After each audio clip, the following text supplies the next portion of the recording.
at the Big A, the Angels had a 17-hit offensive explosion as they slammed the Rays in a 12-3 win. Tonight, the Halos look to continue that attack as Baltimore comes to town. It's the Orioles and Angels next.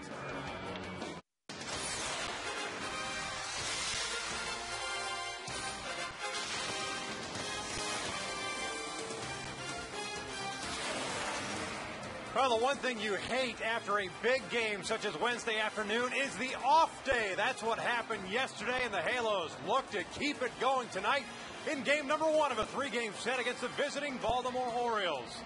Hi, everyone, from inside the Big A. I'm Victor Rojas along with Mark Gubicza. Glad you could join us for Angels baseball. Before we start talking about the offensive output of Wednesday, plus what we're going to talk about today as far as Mike Napoli is concerned, there is business to tend to. The Halos making a move this afternoon, sending closer Brian Fuentes to the Minnesota Twins in exchange for a player to be named later.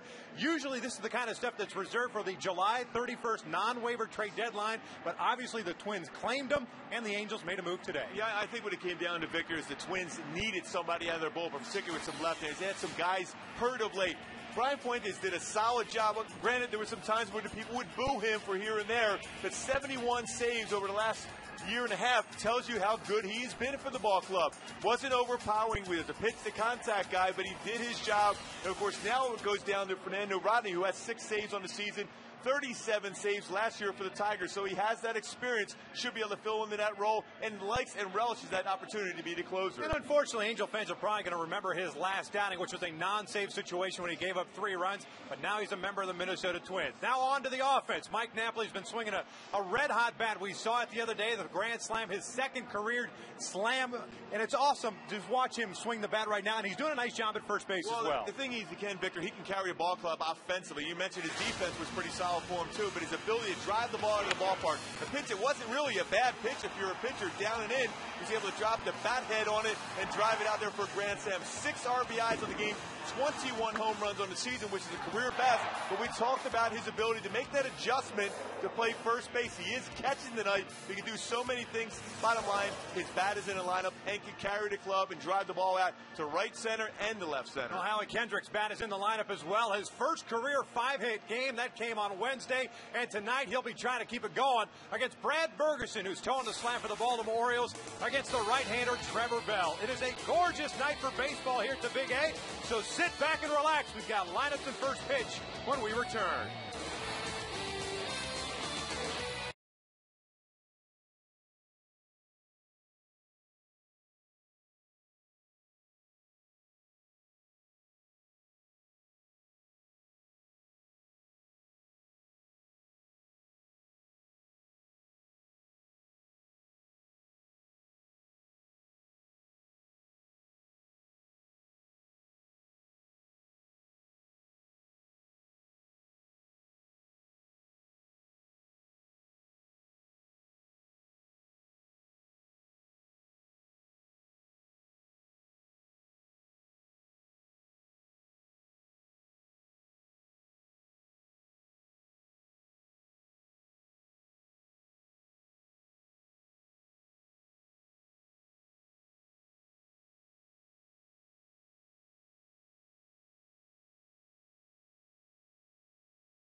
Howards, official superstores of Angels baseball. Nobody beats Howards. Buy the all-new 2011 Hyundai Sonata. Visit your Southern California Hyundai dealers today. And buy Shakey's Pizza. Who was the last American League player to win the Triple Crown in 1967? Or go to Shakey's.com/trivia for the answer. Gorgeous night for baseball. The Orioles and the Angels, the first of three here at the Big A. The Halos dropping the three-game series at Camden Yards. That was the first series for their new manager, Buck Showalter. But the Orioles have calmed down a little bit after an 8-1 start. For Buck Showalter, they are 5 and 9 cents. It's the lineup that he's running out there. Brian Roberts leading things off at second base. Corey Patterson in center field. Nick Markakis, the right fielder. Luke Scott at DH. He was 3 for 5 against the Angels. Or, pardon me, from August 3rd to the 5th, he was 5 for 13. As my inane sense of being able to read stats continues tonight. Ty Wiggins is at first base. Felix Pie in left field. Matt Wieters doing the catching. Julio Lugo at third base. Cesar Astores is batting ninth and playing shortstop. That's starting 9 for the Orioles. Taking on Trevor Bell. The Angels making a little bit of a shift in their rotation, giving the extra guys, or the other guys, an extra days of rest so Trevor gets to start here tonight. Well, Trevor did a good job against Baltimore pitching there at their stadium at Camden Yards. Went 5 1/3. His 2 earned runs allowed. Key for him is he's got the good velocity on the fastball. This creates some movement. Stay down in the strike zone, get some ground balls, and use those secondary pitches. Roberts, a switch hitter this year, hitting .256, 3 home runs and 10 runs batted in. And you like the fact that he's getting ahead early. I'm talking, of course, about Trevor. His 42 and 2/3 innings has allowed 58 hits, 32 strikeouts, and 17 walks. Roberts a little bit tardy on that fastball. The count remains at no balls and 2 strikes. So that tells you right there, Trevor Bell's got good velocity on his fastball, but you got to stay with that fastball in this particular sequence. When you have a hitter that late on the fastball, you got to stay with it.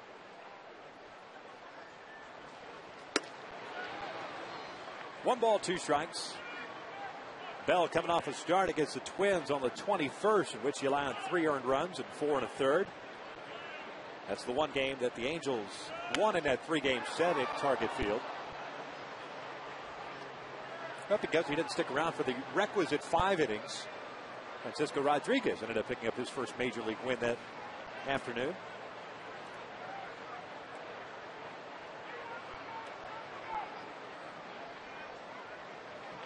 Breaking pitch is rolled foul and stuck in the netting in front of the dugout.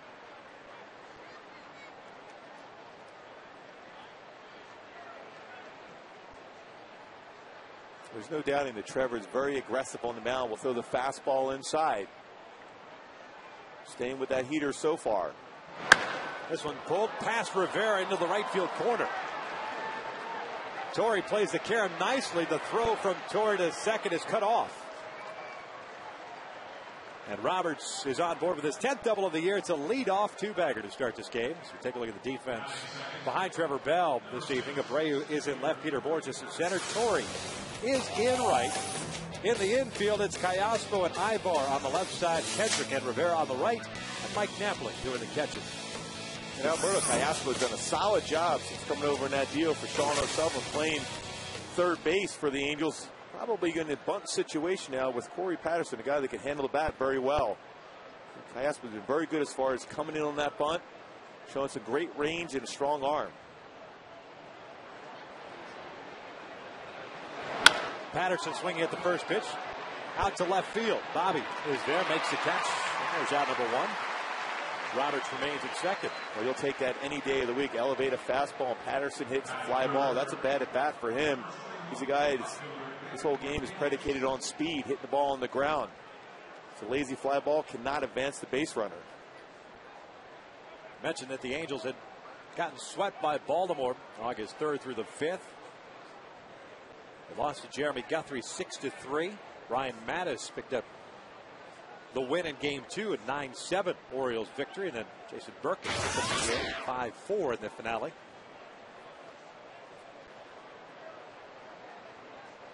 It was a game that Jake Arrieta started and actually threw the ball well.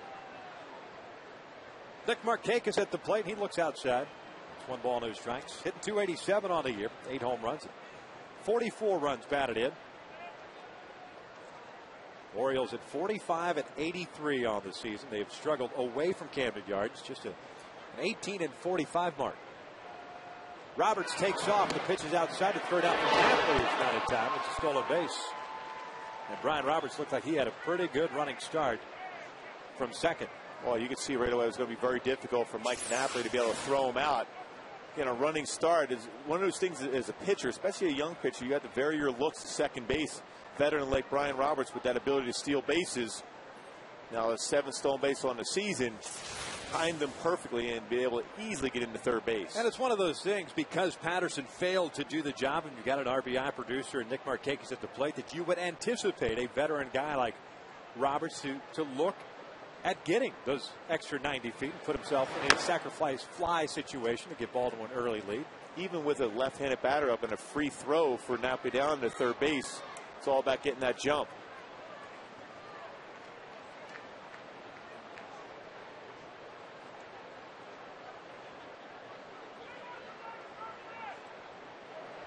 Infield back for the Halos. 2 balls, 1 strike here on Nick Markakis. One of the cornerstone players for Baltimore. Looks outside. It's 3 balls and a strike. Very patient at the plate. Also, 39 doubles on the season so far. Picked up his 200th back on August the 16th. 1 more double for him. That'll give him 4 straight 40 or more doubles in a season. This one out to left field, and that's going to fall for a base hit, and Baltimore is indeed going to take a 1-0 lead. And a huge stolen base. Because Roberts from second base, on a ball hit like that, I'm not sure that he scores. I think he's going to have to wait to see if Abreu is going to make a play on it. Exactly. He might have to freeze to make sure he's not able to come in and make that play. If it would be a first and third situation, then you would have a chance at a double play to get through without any damage. Markakis has that ability to drive the ball well the other way. And also a guy that, even though with 6 stolen bases, a guy that is capable of stealing the bag, and they will take their chances.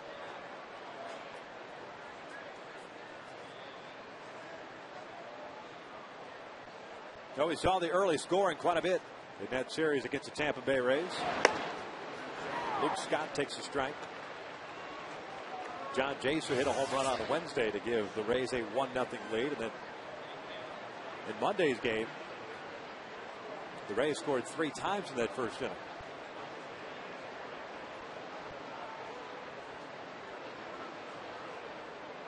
Scott with another productive season for Baltimore, hitting .289 with 25 home runs and 59 runs bounded in.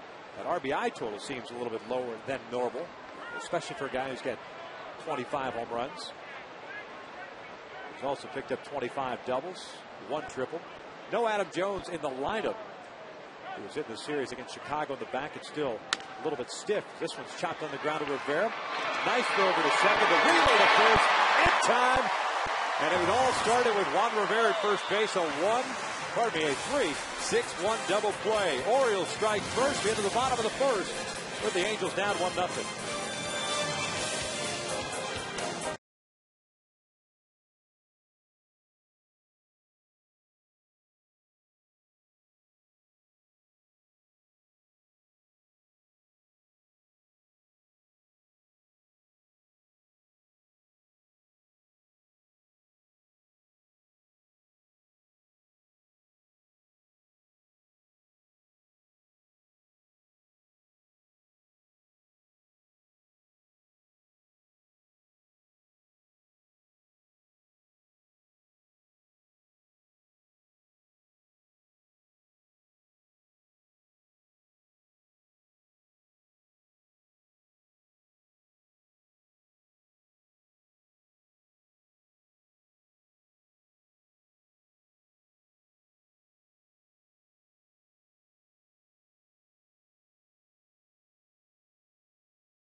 Bottom of the first here, Orioles lead it 1-0. An RBI single by Nick Markakis. The Halos coming to this one 9.5 back. In the American League West, in third place, Oakland and Texas battling it out at Arlington tonight. Texas leading that game, but the Angels 2 games under 500. And Bobby Abreu leading things off in left. Howie Kendrick at second. Alberto Callasco is third. Torrey Hunter in right field. Hideki Matsui's got a 10-game hitting streak. Rivera at first base. We saw him make that nice double play. Ibar's short. Napoli behind the plate. Peter Borges batting ninth and playing center field. Taking on the right-hander from Fairfield, California, the name of Brad Bergeson.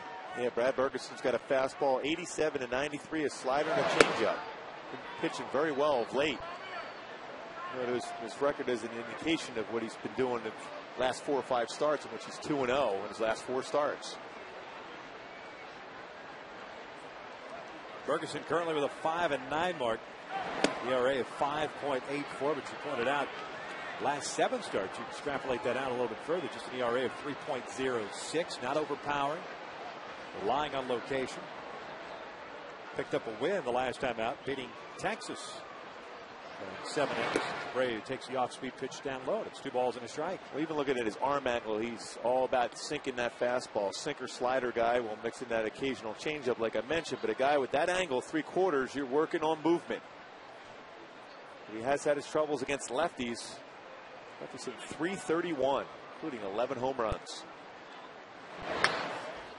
Foul back, and it's 2 balls, 2 strikes here on Abreu. Bobby hitting .259, 15 home runs, 66 runs batted in. But he's 0 for his last 9. That's the entire homestand.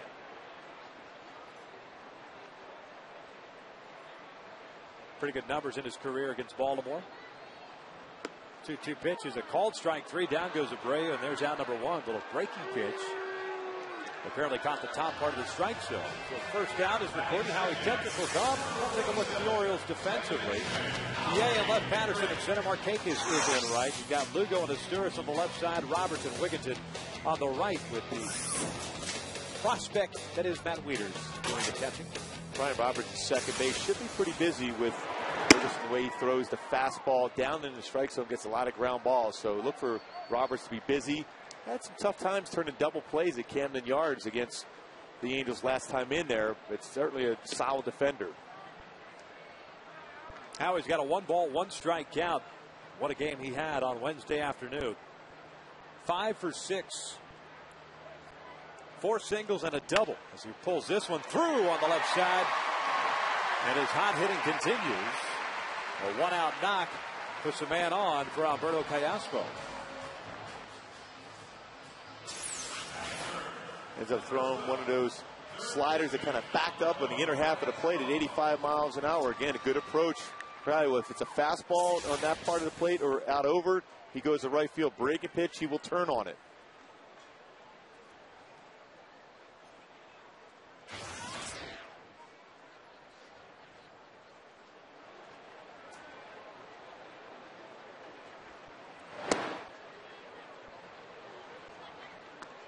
One ball, no strikes here on Callasco. Overall hitting .289, but as a member of the Angels, .336. 9 home runs, 53 runs batted in overall. Been a welcome addition. Doing a nice job defensively at third base. Takes a strike on the inside corner. You can see how quick to the plate Bergeson is. Utilize that slide step. 1-2-4 to 1-3-1 as far as time to the plate. Should give Wieters a chance to throw out a would-be base hit when you're that quick. Quick throw over there, and Howie is back. We did not see the Angels do a whole lot of running in the series against the Tampa Bay Rays. Halos losing 2 of 3 to Tampa Bay, but taking that finale in grand fashion. 1-1 pitch. Callasco takes load. It's 2 balls and a strike. His 3rd time this year in which the Angels have scored 12 runs in a game. This is certainly a good count, especially a sinker ball pitcher. A good guy to be able to put the ball on the ground as far as a hit and run.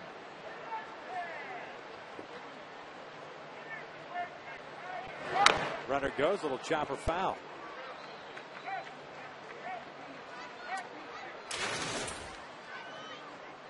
See, strikeout type pitchers are more difficult to put the hit and run on, but a guy that relies on sink on the fastball, not overpowering, a perfect guy to utilize the hit and run.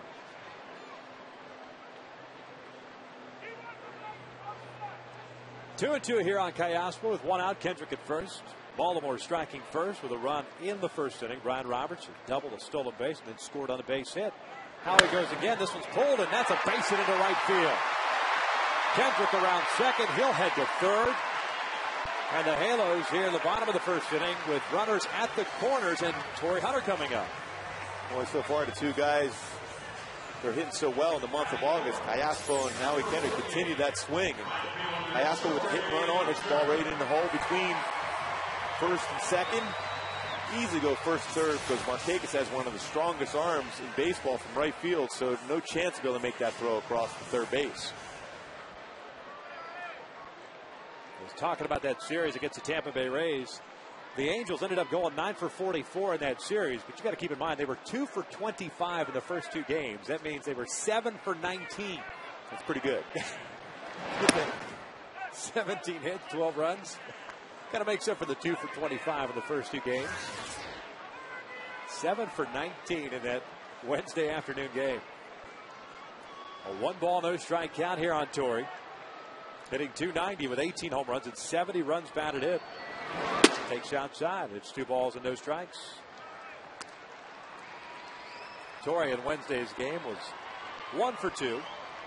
He scored 3 times. He was hit by a pitch, walked, got a base hit and struck out.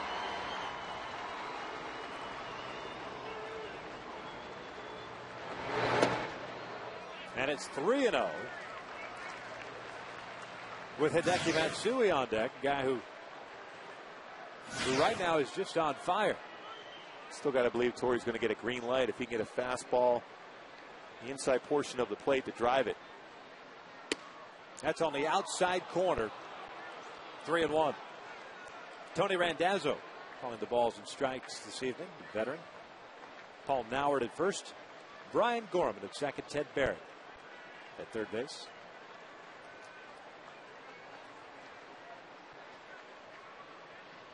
Torrey popping this one up to shallow right. Brian Roberts make the catch. There are 2 outs. So that'll bring up Hideki Matsui, as we were talking about. He's swinging the bat well. Our Lex is pursuing perfection. There's a couple of guys that have been swinging the bat well here in August. Boy, there's 4 hitters right now with this tremendous batting average. Torrey Hunter with the lowest of the 4 at .343. All in the top 10 as far as batting average in the month of August. Now Matsui going to try to come through with a clutch hit after Torrey got jammed on that fastball in the inner half.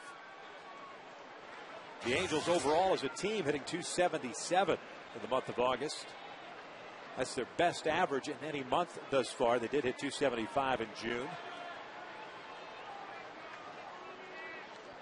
It's odd, though. It didn't seem like they scored a whole lot of runs in the month of August. They've been hitting well as far as batting average.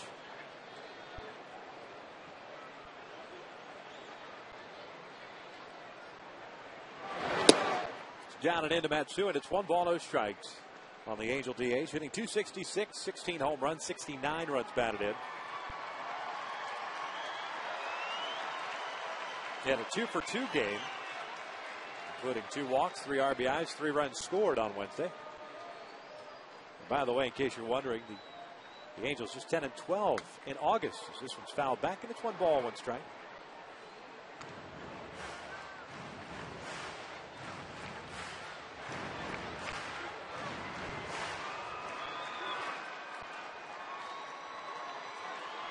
Looks like Mike Scioscia talking with Ron Renicky, who's standing up on the top step near the railing.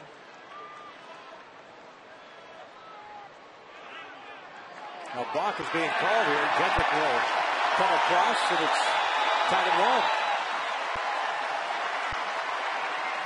There's gift runs, and Ferguson's still trying to figure out what he did wrong. Well, Buck Showalter's not coming out. He's obviously called by the home plate umpire, Tony Randazzo. Go back and take a look at it. Moved his hand in the back. Yeah. And you can move the baseball if you have a continuous motion, but you can't just have a quick movement. There's no doubt that was a balk. I've seen a number of balks called this year. Right there, that movement of the arm, no question, that's a balk. You cannot do that. You can move the baseball around, but you cannot move your arm. 2 balls, 2 strikes now, and Hideki. It's a balking Bob Davidson. One that kind of has set the tone for the balk call. Joe West is not afraid to call him either. Joe's not afraid of much. Nor is he afraid to sing. He certainly can belt it out, Ken. Oh, yes. 2-2. And so it goes down swinging. But the Angels tied up on a balk. No runs, 2 hits, 1 left on, 1 complete. We're not in 1.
A guy that's been throwing like Brian, unless you have a replacement, and we feel that not only do we have one replacement in Fernando Rodney, one replacement that can do what Brian was doing, but also moving the ladder up.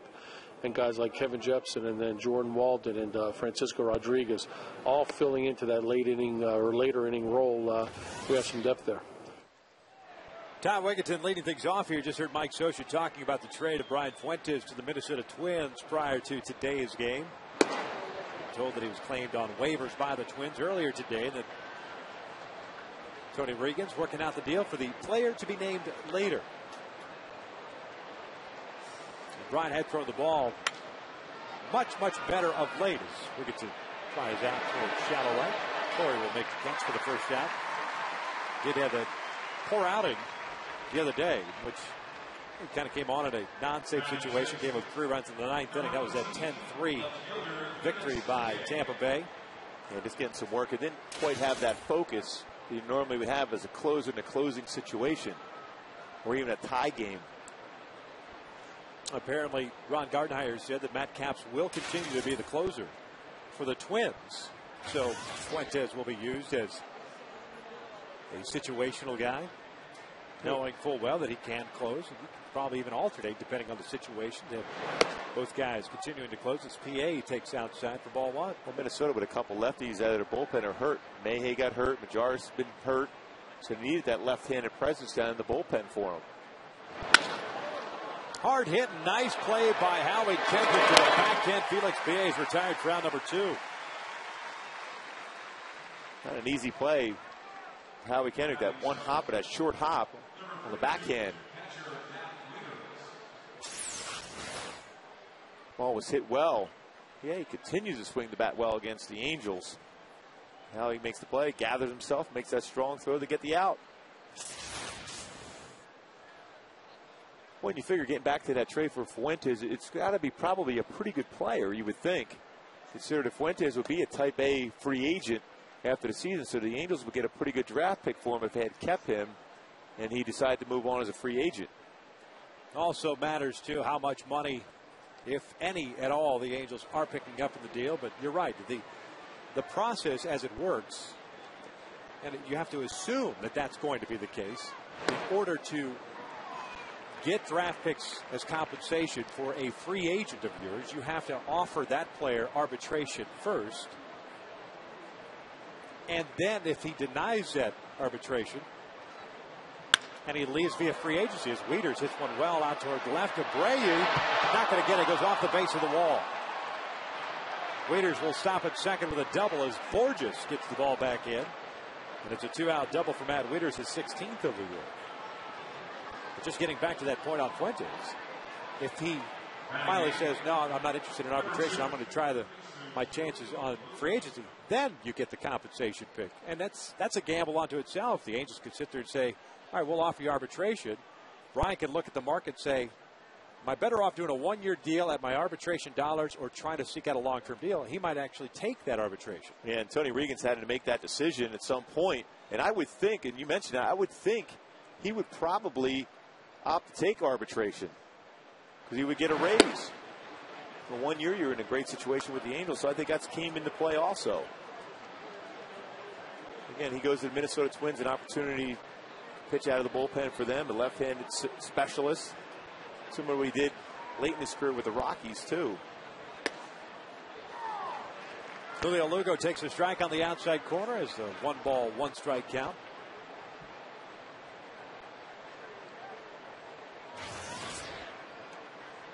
And just so we're clear, everybody at some point, especially in the month of August, gets puts on waivers. Doesn't mean that they're automatically going to get moved. Does that break the pitches outside? Every single player pretty much is going to be put on the waiver wire. Manny Ramirez. 4 teams apparently put a claim in on Manny Ramirez. Chicago White Sox. Here, Tampa involved in that too. Yep. Getting involved. Texas apparently was involved, putting a claim in, but Chicago had the worst record of the claiming teams after the National League because it goes via the league in which that player is in first from worst record to best record and then on to the next league. Still amazed at how that gets leaked out, who was claimed, who was put on waivers. It never used to be the case. Lugo shoots this one foul. It's a full count.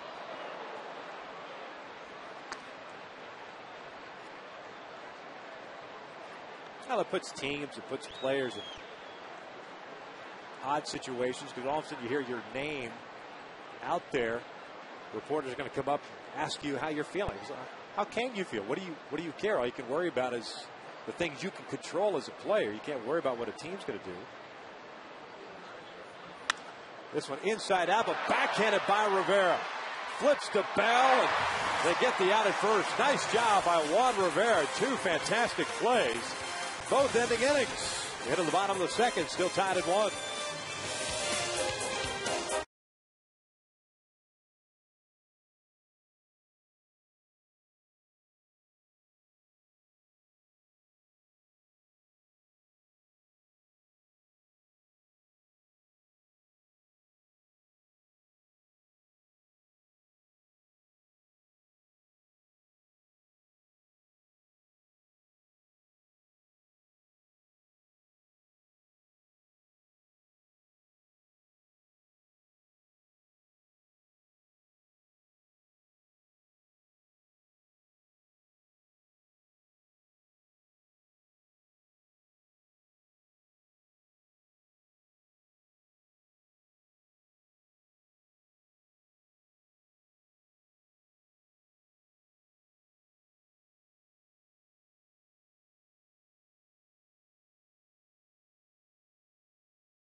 We are tied at 1 apiece. It'll be Rivera, Ibar, and Napoli stepping to the plate here. How often do you see a guy who makes a fine defensive play come out and come right to bat? It's almost automatic. Unbelievable. Rivera takes a strike.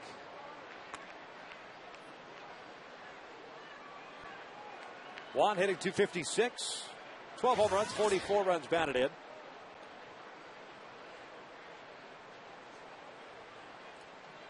Pulls this one foul into the dugout. It's quickly no balls and 2 strikes. Rivera had the afternoon off on Wednesday after getting to start the first 2 games of the series at first base against the Rays. Now his 4th career game. 3rd start. 0-2. Outside. 1 ball, 2 strikes.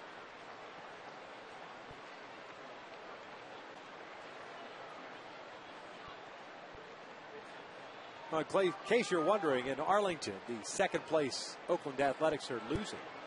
The Texas Rangers 7-3. That game in the bottom of the 8th inning. Rivera pulls this one and backhanded by the shortstop of Sturz, and Rivera is retired for the first out. We take a look at our Hyundai key to the game. Well, we talked about those 4 guys in the lineup, and the rest of the lineup, including Mike Napoli, swinging the bat well of late. Continue that August onslaught of runs. Get an opportunity to get some guys on base, get that base hit with runners in scoring position. You got a great chance against this Baltimore club. Get to that bullpen. Mike Napoli had just a tremendous game the other day, along with Howie Kendrick, who continues to swing the bat well tonight. It's a base hit in his first at bat.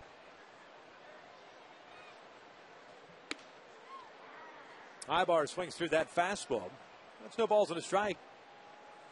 Eric hitting .267, 5 home runs, 27 runs batted in. He too had the afternoon off on Wednesday. But scuffling a little bit. That ball hit him. Or did he offer at it? He offered at it, so it's a strike. And it's 0-2. Mike Scioscia certainly is going to come out and talk things over with Tony Randazzo. Mike Scioscia wants some help. Exactly.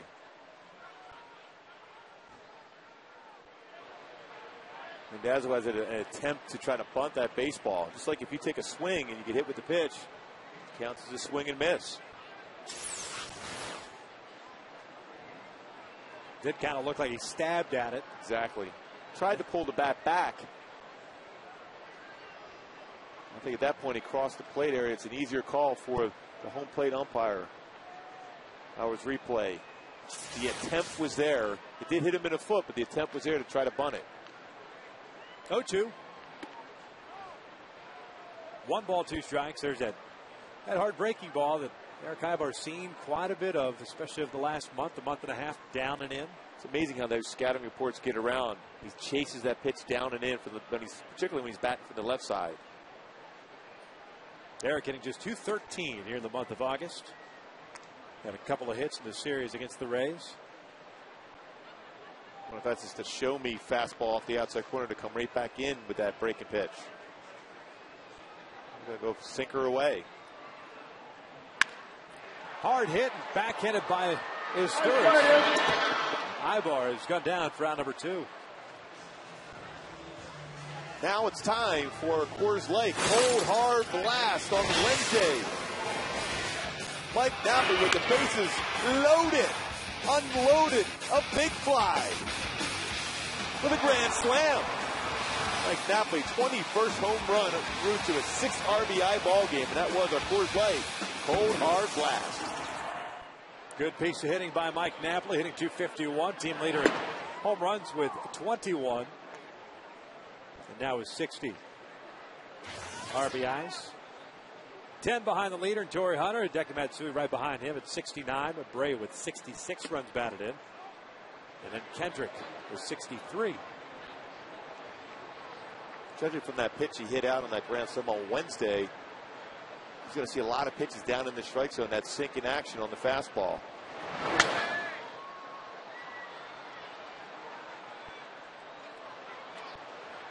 One ball, 2 strikes now on Napoli. He's behind the plate this evening.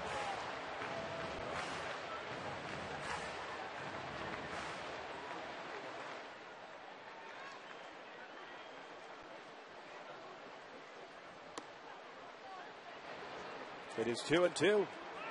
Well, as you can see through the first inning plus, Red Bergeson, nothing fancy about him. Seems to hide the ball fairly well. This one toward the middle. Is Sturz going to make it 3 for 3? He does. Rivera, Ibar, Napoli, all out to Cesar Sturz. We are through 2, still tied at 1.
How often do you see a guy make a fine defensive play and then come up and lead off the next inning? Actually, 3 in 1 inning and lead off the inning. Trevor Bell delivering a strike and go back to our Honda Expo. Nice job.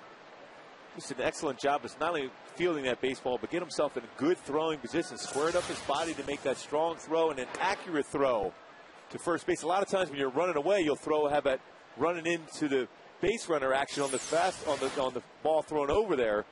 You can see right here he got himself squared up, makes the throw, a perfect throw to first base.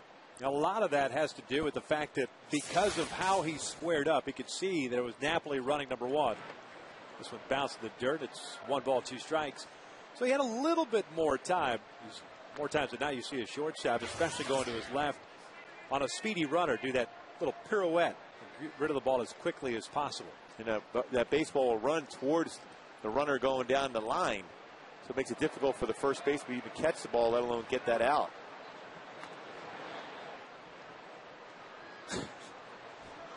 Warren Peters, of course, world famous statistician. You've heard us talk about him before. I said pirouette, and he's doing some figure skating maneuvers back here. Full count now, and this Sturz, leadoff man. Entertainment at its best. I think it's a triple sow cow that he's doing.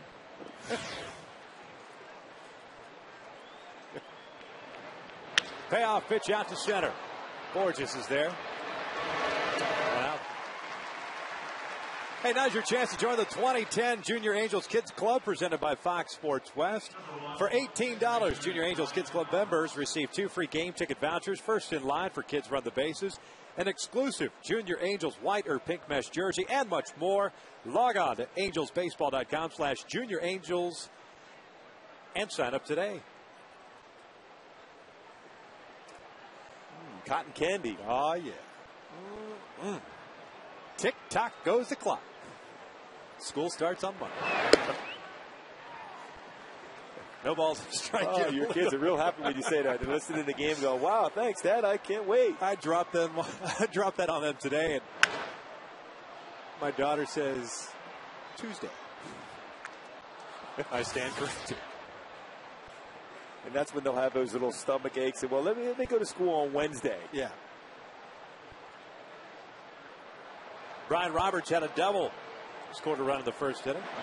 Takes that pitch inside. It's 1-2. Bell got ahead of Roberts at no balls, 2 strikes before Bryant fouled off quite a few pitches and pulled that double into the right field corner. Threw a lot of fastballs to him the first at bat.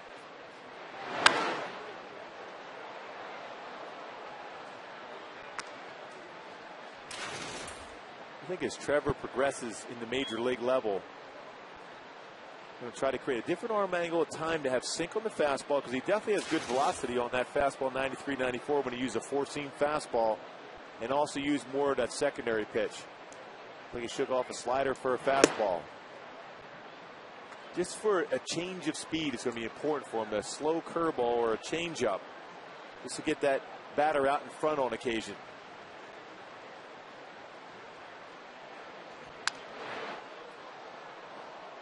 Another foul ball back, this one to the press box. ESPN's Beto Duran making the catch. Actually, the ball caught him. Yes, he was quick though. Yeah. Cat line. 2-2. Slow roller. See, that's that good pitch right there, an all-speed pitch. We showed the differential in speed from 95 to 82, but that slow breaking pitch at 85. See Roberts out in front. Now you can throw that fastball and elevate and get a swing and miss.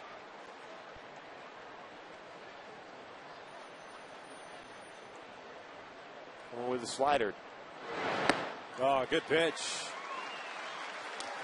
And it wasn't that max effort slider that's coming in at 89, 90 miles an hour. It took a little bit off. It's a great job as far as the pitch sequence to Brian Roberts, who's had a lot of success in his career against the Angels. That's a great slider. 87-mile-an-hour slider, stay within himself, didn't overthrow that pitch. As a hitter, all you can do is pull that ball foul.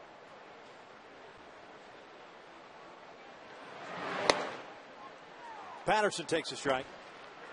Is he a candidate to throw a 2-seamer, or is he maybe a split finger, toy with something else to try to get some extra movement? Because there are guys that just, for the life of them, cannot get movement on a fastball. I think the 2-seam fastball, at least offset the grip on the fastball itself, on the baseball, has a better chance of getting that movement. He's going to need that movement to be consistent. Juan Rivera making it a habit. 3 straight put out to end an inning. We head to the bottom of the 3rd. It's a 1-1 tie.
The 3rd, Halos setting up 9, 1, and 2, just like Baltimore did in the top of the inning. It'll be Borges, Abreu, Kendrick.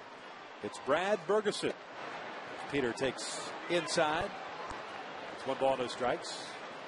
Borges hitting 185. A home run, 6 runs batted in.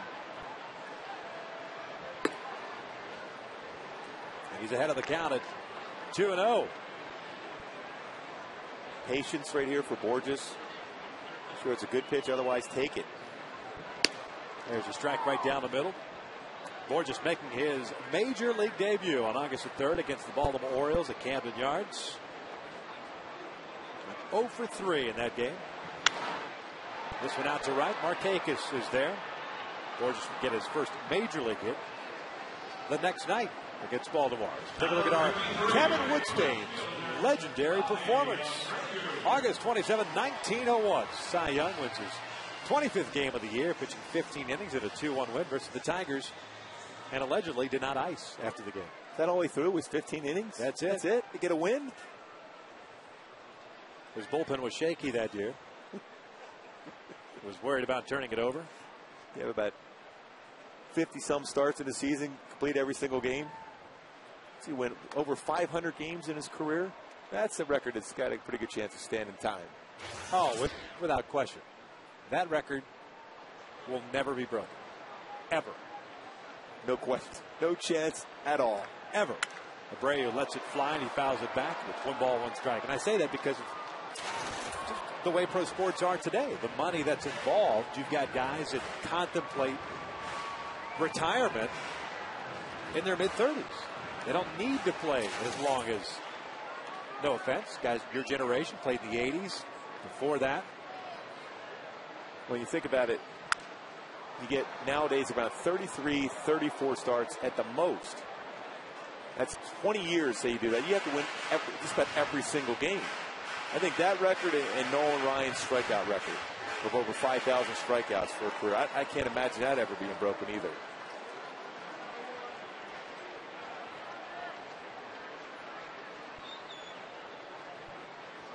Ferguson backing off the rubber. It's 1 ball, 2 strikes here on Bobby, who struck out looking in the first inning. Ferguson has 2 punch outs in this game.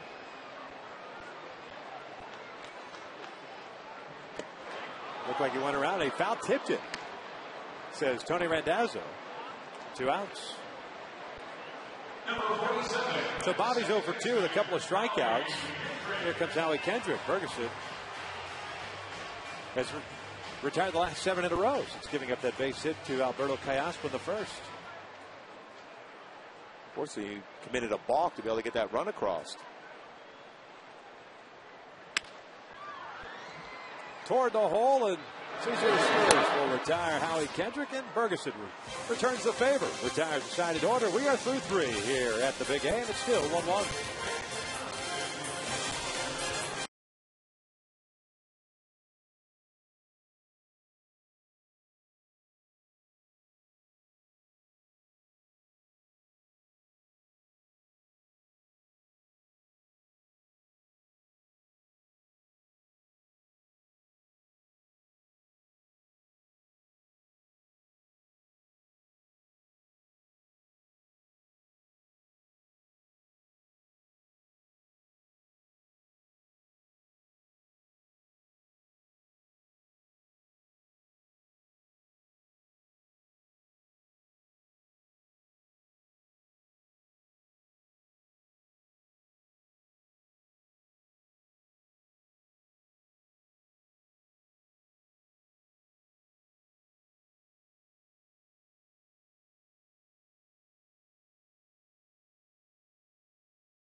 Against the Orioles. Boy, that's tough. I'm going to go with Catfish Hunter. Just out of the blue? Yeah. Really? Yeah. That is completely out of the blue. Okay. Tied at 1. Nick Markakis leads things off here at the top of the 4th inning. Trevor Bell delivers a strike.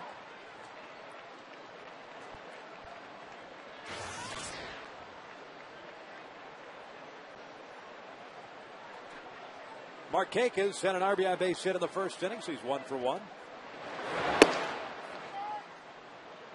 That pitch had missed by much. It's 1 ball, 1 strike.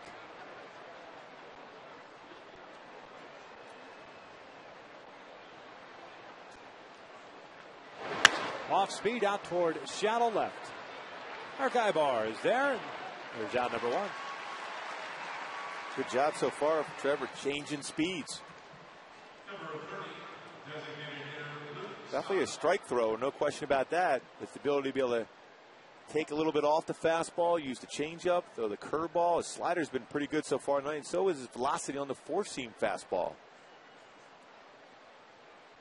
Oh, rally monkey hat. Got it out early. It's a good look, man. Luke Scott takes that fastball inside. It's 1 ball, no strike. Scott rolled into that double play that was started by Juan Rivera. Nicely turned to end the 1st inning.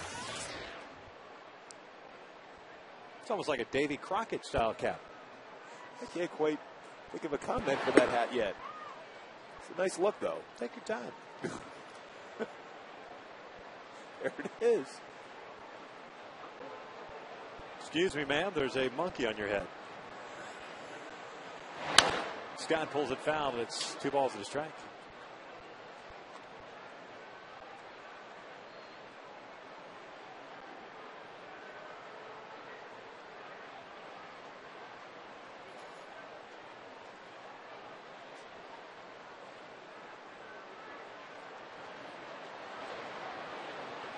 Two one. 2-2 now. Mentioned Luke Scott doing a nice job at his this season once again as a really primarily the DH. He can play some outfield, some left field, some first base for Baltimore. Just 31 years of age. With big numbers last year. 25 home runs, 77 runs batted in. He's down in front of this one. Another good off-speed pitch. See the approach at the plate by some of the Royal hitters. They're getting way out in front. They're trying to stay back. They're keeping their hands far enough back in the zone to be able to at least foul it off. But it's that good approach by Trevor as far as changing speeds. Baltimore definitely a fastball hitting ball club. We saw that at Camden Yards, in which the Angels struggle against them. There's that same slider that he threw to Ryan Roberts, missing down and in. Full count now.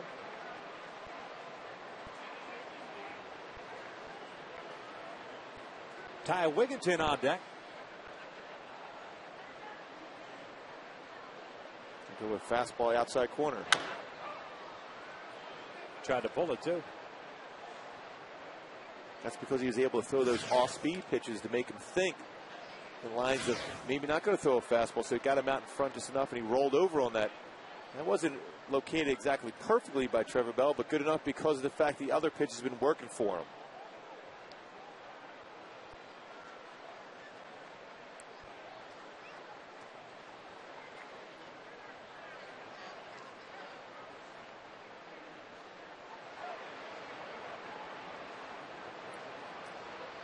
You see the hesitation by Napoli putting down the sign first. He wants Trevor to shake his head to be able to make Scott think of some other pitch.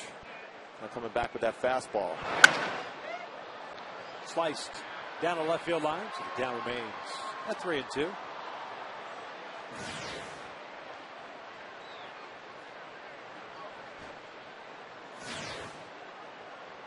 The old adage is most times you don't shake off to go to a fastball. So you make a hitter think it's going to be something off speed. You can tell by how late Scott was on that swing that he must have been thinking off speed.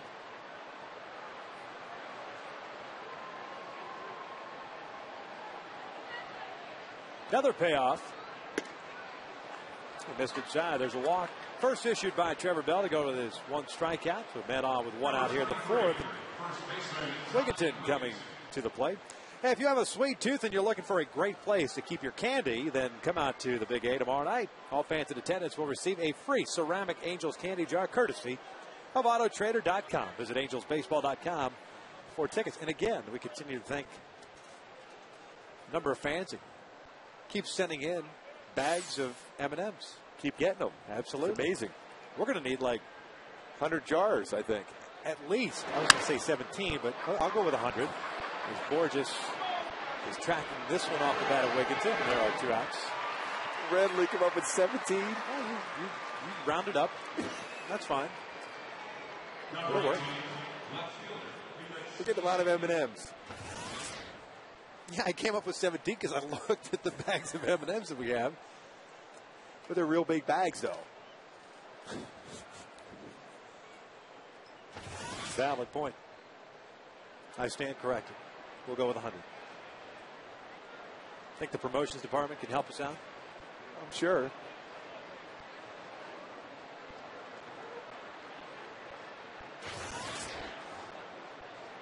Felix PA at the plate with Luke Scott at first. 2 outs here in the 4th. Tied at 1. Both teams scoring in the first inning.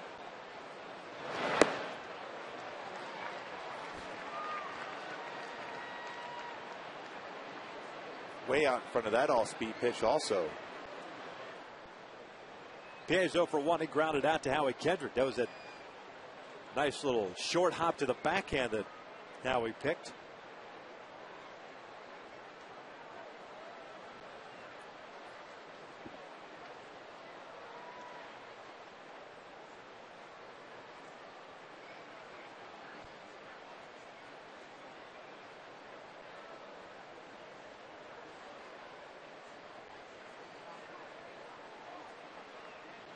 Couldn't ask for a better night as far as temperature, crowd.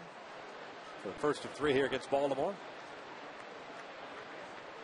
Touch down in the dirt. Nice job by Napoli keeping that ball in front of him. Scott doesn't run a whole lot, so he remains anchored at first base. It's 1 ball, 1 strike here on PA, who's got terrific speed. Baltimore certainly has its hands full year in, year out playing in the American League East, but they've got some young, talented pitchers. New manager Buck Showalter. It looks like Andy McPhail is giving him full rein. Moving forward. 1-2 now. Showalter signing a 3-year deal. That includes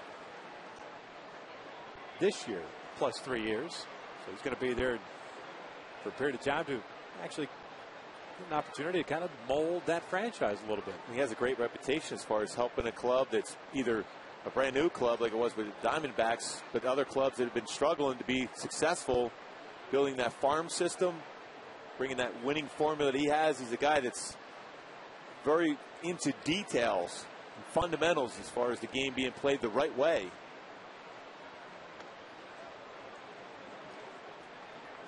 Well, that race in the East is getting better by the minute. You got New York losing today, Tampa losing today, but Boston winning again. So Boston's only 4.5 back themselves. While Tampa and the Yankees are tied for first. Boston has just continued to figure it out. They've got some pitching. That certainly helps. John Lester pitched against the Rays tonight. They may be losing Pedroia for the rest of the season. Euclid's already out. They've had some guys step up and fill the void.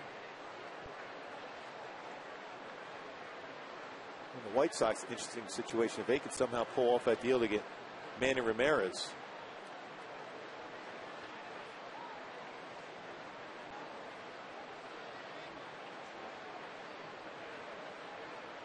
Two.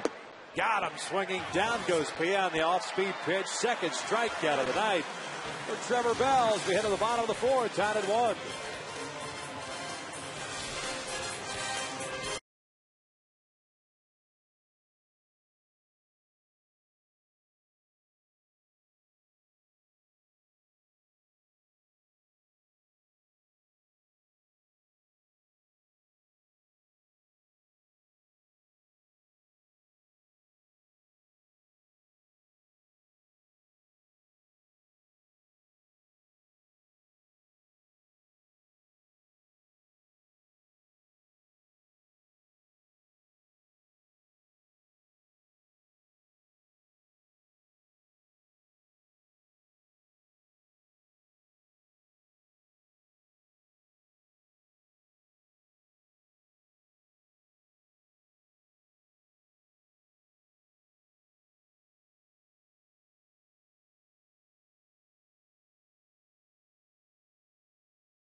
brought to you by CarMax. Now more than ever, the smart choice is CarMax. By Carl's Jr. Want a Charles Roll burger top of a big juicy Philly cheesesteak?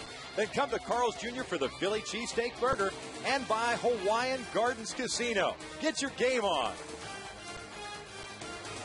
Back out here at the Big A, bottom of the fourth, tied at 1. The Orioles have made a couple of defensive changes. Apparently Brian Roberts is out of the game, so Josh Bell takes over at third base. And Julio Lugo got the start at third, takes over at second. And once we hear as to why Brian Roberts was removed from the game, we will certainly update you. But Brian seemed to be all right with the double and the run scored in the first inning. He did strike out in the third. He's had some injury problems this year, having spent the bulk of the season on the disabled list. Just coming back prior to that series in early August.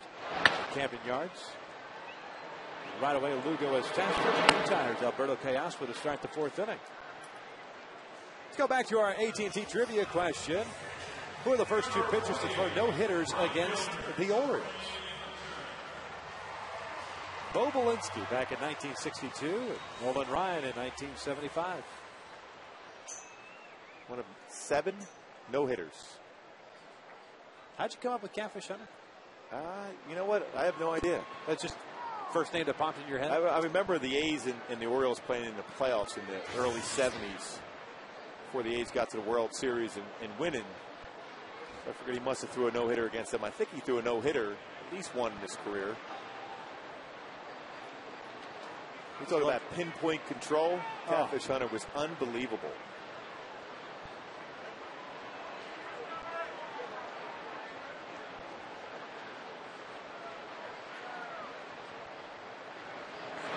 Torrey swinging at that slider. It's 1 ball, 2 strikes. Catfish Hunter threw the first ever no-hitter in Oakland A's history. May of 1968. Against the Minnesota Twins. That would have been Harmon Killebrew, right? Tony Oliva must have been on that team. Some pretty good hitters. 2 balls, 2 strikes here on Torrey.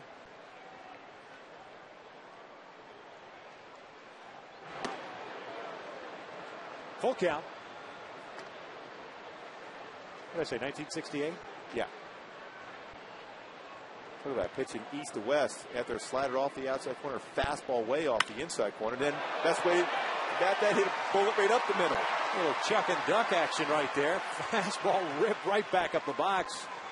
And Torrey's on board with 1 out here in the fourth. That's 68 Twins team.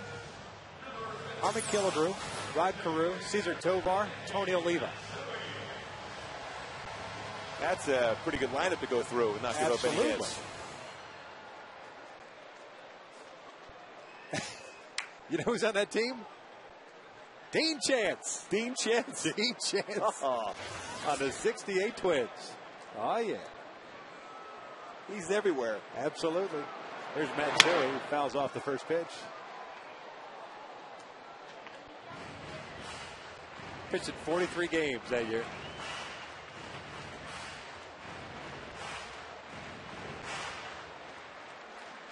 Dean Chance. You bring it. How about Ron Peranowski? Another balk. Second of the game, and that'll move Torrey over to second.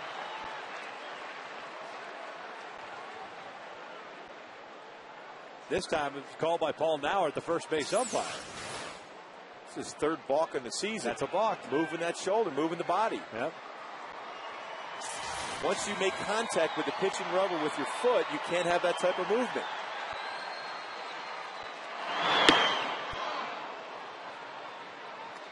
But Bergeson has stayed in that upper part of that strike zone against Matsui. It's 0-2.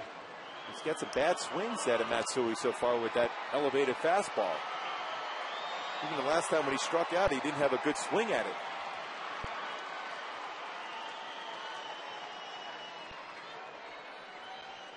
Matsui, one of the 3 strikeouts that Bergeson has picked up today. This one out toward left. PA over toward the foul line will make the catch. Torrey is tagging and trying to come to third. The throw is in time, and Hunter is gunned down, and that will end the inning. We are through 4 here at the Big A, still tied at 1.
stories of the game. This date, Angels history, August 27, 2000. Tim Salmon became the fourth Angel to hit 30 home runs that season, making the first American League team. How about that? Big league. That is. That's impressive.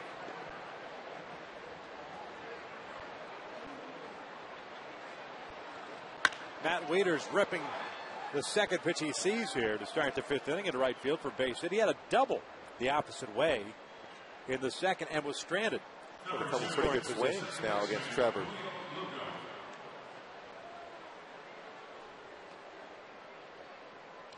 Be sure to visit farmers.com today to hear more true stories from farmers' customers and to find a SoCal agent near you. So trying to figure out Torrey's decision to advance to third. Ended the inning with a double play. Still would have been in scoring position with Juan Rivera coming to the plate. Gay not known for that good of a throwing arm, but it's a shorter throw, and it's a throw that you could see straight at him. Torrey had that stolen base attempt in Camden Yards, too, in which we talked to him that next day. He was still upset at himself for trying to steal third when they were down by 2 with that spot of the game in the ninth inning.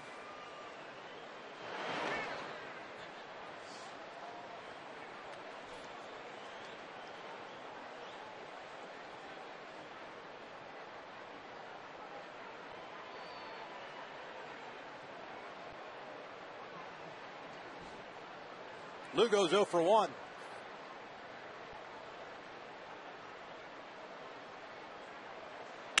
Hard hit. Now Alberto Callaspo to the backhand. Got it. 5-4-3. Wow. Turn me a double play. Well, that's about as good as it can get. You mentioned that Callaspo is playing such a solid defensive third base for the Angels. Makes that play, spins, and makes a perfect throw to Howie, who turns a great double play. Great job. Good balance with the body. Good throw and great turn by Howie.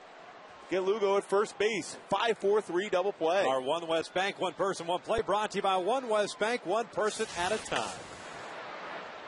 On the ground to Kendrick. Just like that, the inning is over. Trevor Bell very excited as he runs off the field. We head to the bottom of the fifth, still tied at 1 apiece.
Often you see a guy batting 7th in an inning make a great play to end that inning with that double play. What a tremendous job. Those things are few and far between. I mean, it's easy to think, when you make a great play, you lead off the inning. But when you're batting 7th. Now it's Juan Rivera chopping one over to short and stand on the very first pitch. And Juan is 0 for 2 in this one. A couple of ground outs to Cesar Asturis. There's out number 1. Brings up Eric Ibar. Like Ferguson is keeping that infield very busy, in particular the Storis at shortstop. Ground ball after ground ball, staying down in the strike zone. His slider's been pretty solid. His changeup.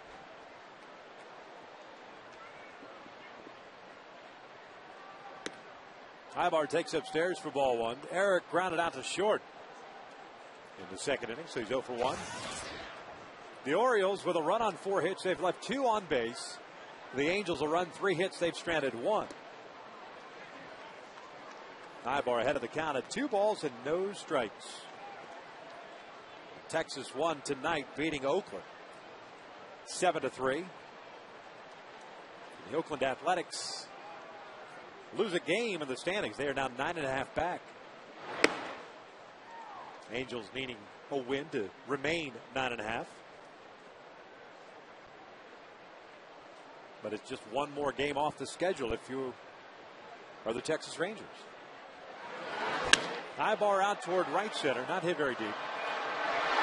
Patterson puts it away, and there's out number 2. Well, base is clear for Mike Napoli as he steps in. He's 0 for 1 with a ground ball to short. Take a look at our U.S. Marines leaders of the game. Third straight year with 20 or more home runs. Everyone he hits setting a new career high. He's got 21 now. Throwing those 19 doubles and a triple. And that 41 extra base hits. Takes inside, and it's 1 ball, no strikes. Ferguson's retired the side in order twice. He did it in back-to-back innings, the second and third. Trevor Bell's done it once. Retired the Orioles in order in the top of the third.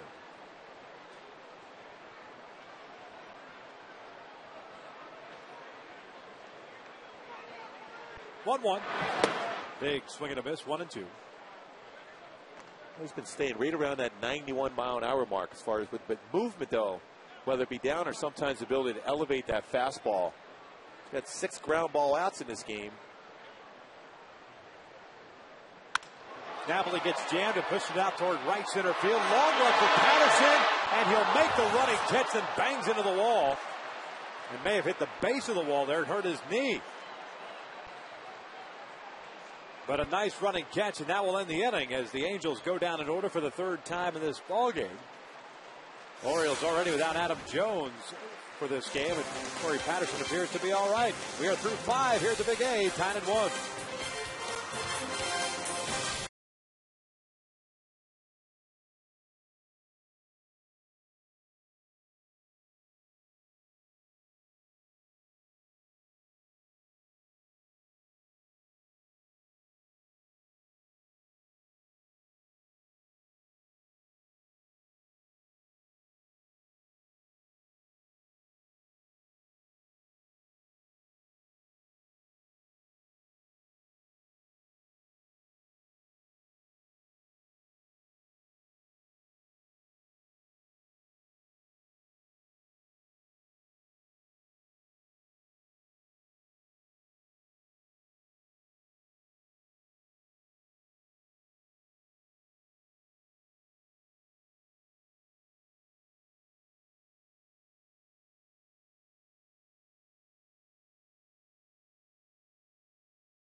But Juan Rivera makes a great play.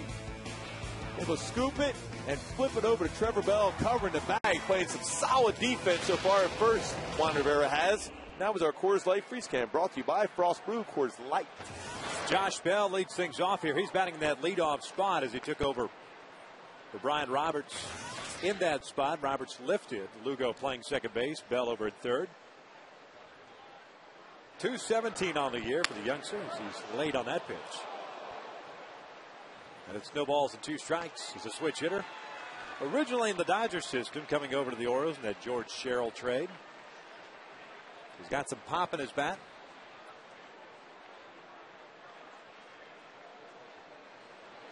Oh-2. Breaks his bat and loops from the left. There's a base hit. So the Orioles get their leadoff man on board for the second consecutive inning. Wieters had a base hit in the 5th. Callaspo turned that double play. That'll bring up Corey Patterson.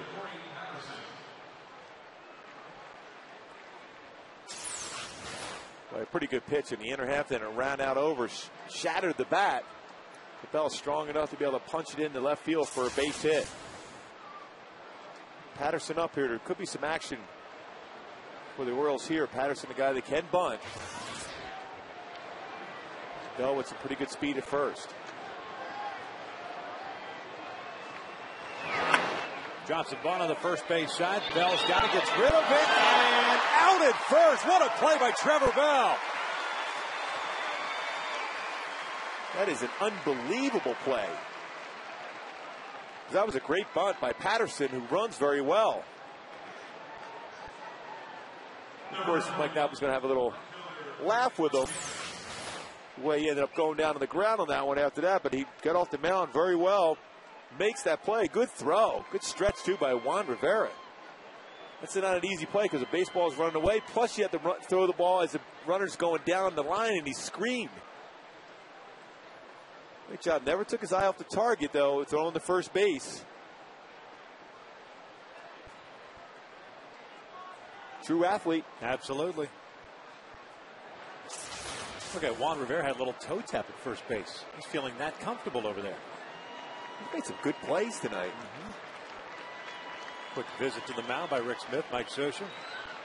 Trevor gets a new baseball. It's a sac bunt for Corey Patterson, even though he clearly looked like he was trying to bunt for a base hit. It's the beauty of scoring in today's game.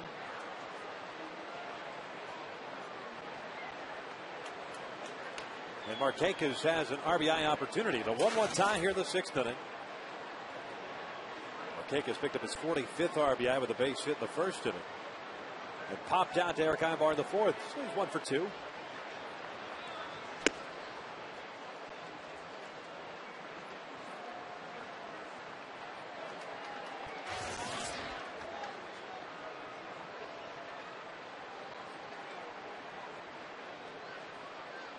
Outfield's pretty much straight away for Marquez. Borges a couple of steps to the alley and right center. That's off of Bell, and Rivera is out. The question is that ball in the air? He get a double play on this ball if it was in the air. Or did it hit off the ground? Apparently, they're saying it hit the ground. Well, I think Mike Scioscia is going to ask Tony Randazza behind the plate. Boy, Trevor Bell's certainly been busy this last 2 batters. That had to have gone off his foot or ankle. And if that ball doesn't hit the dirt, that is a live baseball in the air. That's a double play. Although it just did hit the dirt. It sure did. Good call. Now, had it been the case, the umpires could just say, they can call a dead ball and place the runner back at second base. The play was ruled dead, and they were checking on the injury. Yeah, if you're going to go there, you have to throw the ball right away to second base. But clearly that was the right call. So it goes as a 1-3 putout. Your standard athletic play by a pitcher. Kick, save, and a beauty. That's what they say. Jack Lazorka would be proud. To Josh Bell over at third base. 2 outs now for Luke Scott. He rips this one and off the glove of Rivera into right field. That'll score a run, and the Orioles are up 2-1.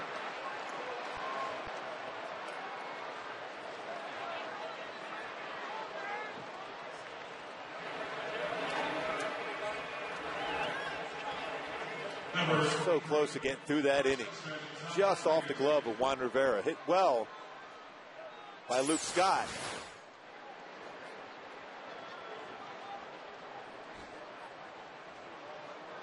just off the glove. Almost around the heel of the glove, wrist area.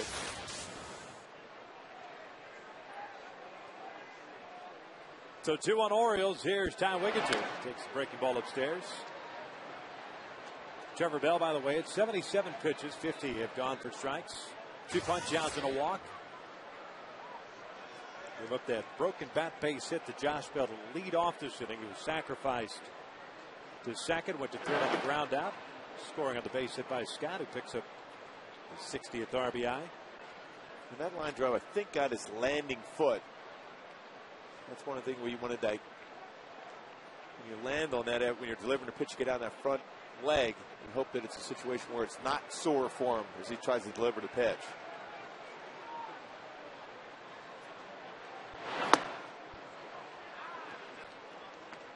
Oh, he's fallen behind here at 3-0. Wigginton. Couple of fly ball outs, one to Torrey, one to Borges.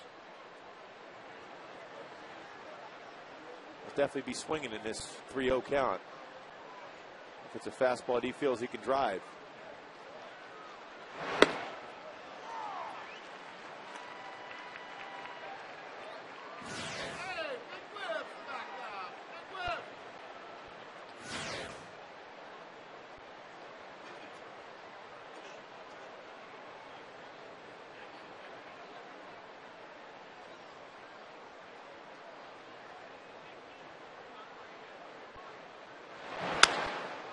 Skies this one out to shallow center. Borges comes on. He's under it. Makes the catch, but the Orioles retake the lead. They're going to run on a couple of hits. We head to the bottom of the 6th inning with Baltimore up 2-1.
TV, high-speed internet, home phone, and wireless.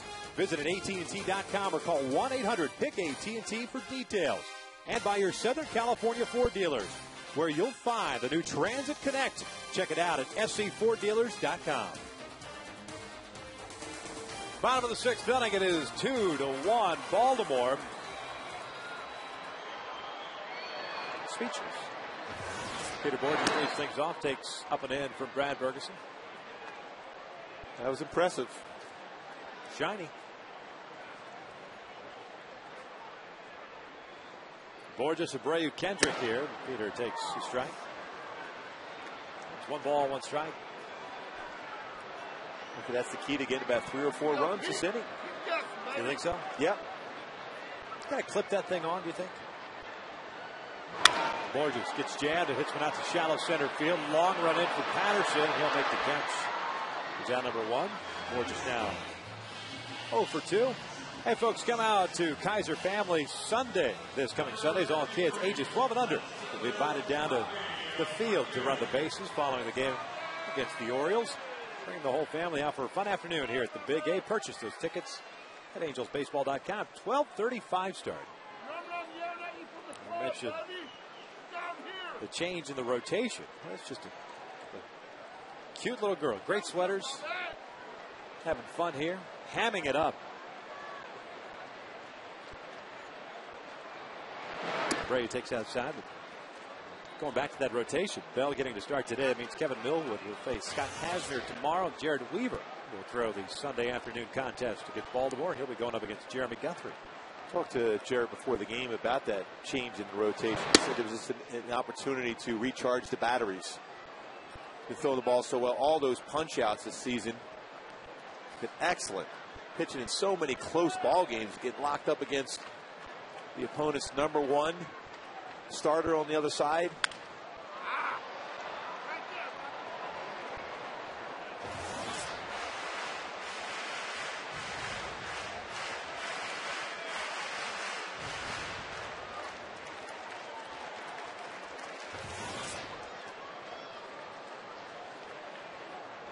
Bray tonight 0 for 2 with a couple of strikeouts. 2 of the 3 that Ferguson has picked up. Outside, 2 balls, 2 strikes.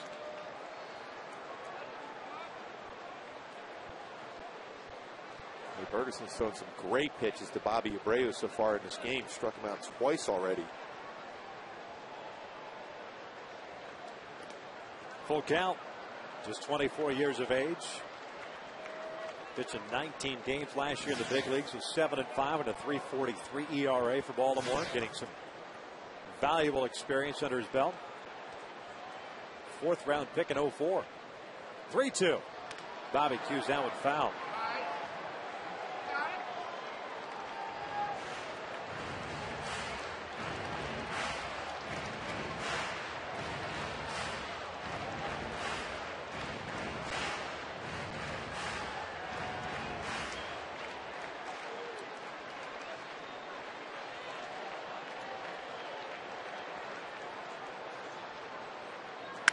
Bobby out toward left, chasing PA back, giving chase, not going to get this one off the wall. Abreu on his way to second, thinking about a triple, slams on the brakes, and wisely so. A 1-out double, and the tying run is in scoring position. Well, that was a great decision by Bobby because he saw the play in front of him. Hit that ball very well the other way. And once the ball got by PA off the wall, he was determined to think about triple. It was a 2-seam fastball that Ferguson got up in the zone. Puts it off the wall here. Gets by PA initially, but PA very quick gets to the baseball. Bobby slams on the brakes to get back. He's already in scoring position at this point. And a red-hot hitter coming up in Howie Kendrick. Now he takes that slider outside. He's 1 for 2 on this one with a base hit and a run scored. That came in the first. He's also grounded out.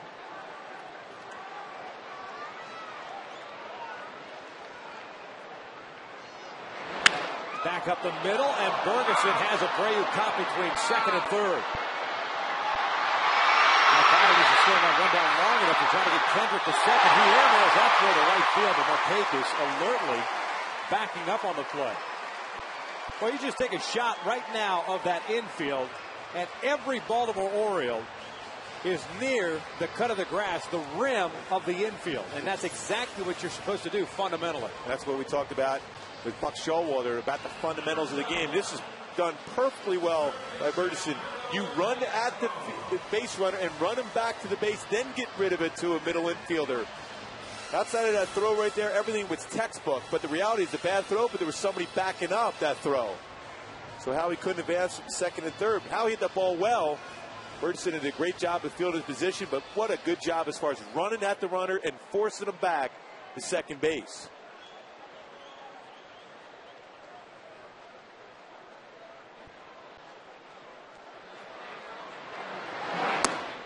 Callaspo takes outside.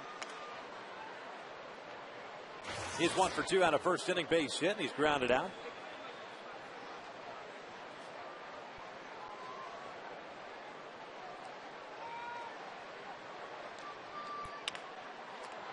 Right back to Ferguson. We are through 6 here at the Big A. Orioles up 2-1.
SportsWest.com poll question: if Steven Strasburg has Tommy John surgery, which in all likelihood he will he return to his peak form?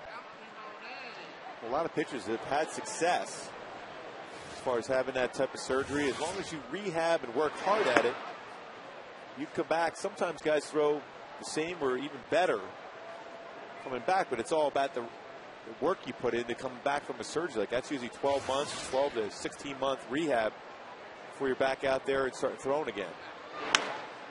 This one on the ground to Rivera. He'll take it himself, and PA is retired to lead off the top of the seventh. That'll bring up Matt Wieters. Action in the Angels bullpen. Francisco is up and loosening now.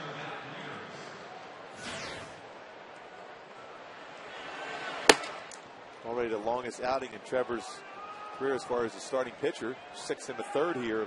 Very good performance.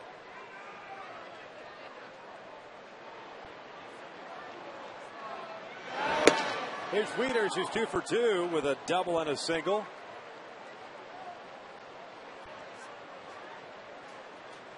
Trevor's thrown 84 pitches, done a nice job so far tonight.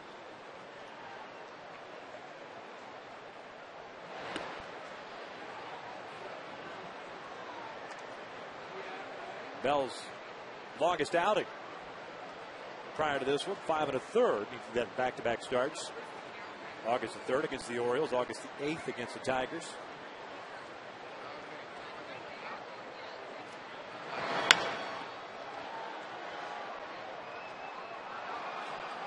And Bell ahead of the count at 1 ball, 2 strikes.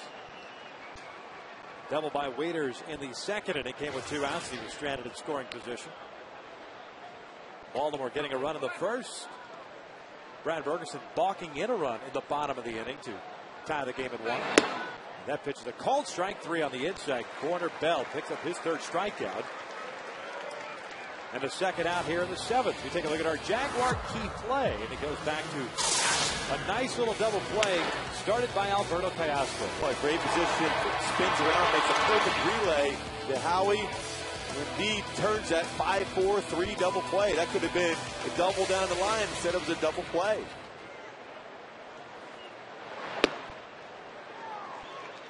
Julio Lugo takes a strike. He's 0 for 2 with a ground ball to first and a double play ball.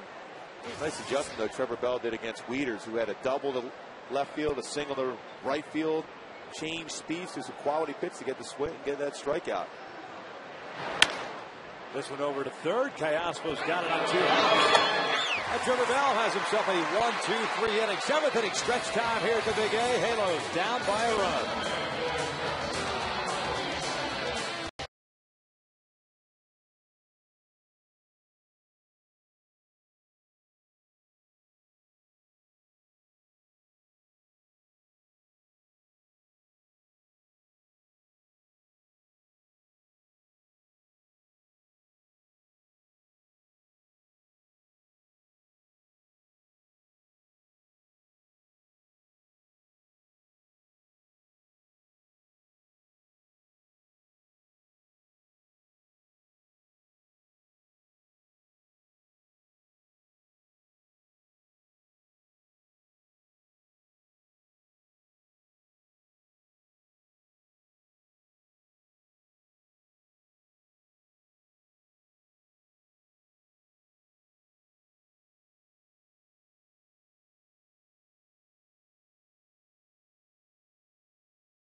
Bottom of the 7th inning have Torrey Hunter, Hideki Matsui, Juan Rivera, the scheduled 3 batters. against Brad Bergeson, who's thrown 81 pitches so far tonight. His 82nd is outside. He's thrown 50 strikes, 32 balls. 3 strikeouts, no walks. That's the big thing, no walks. 1 ball, 1 strike. Well, he's thrown so many pitches to stay right around that 91 mark. A lot of ground ball outs.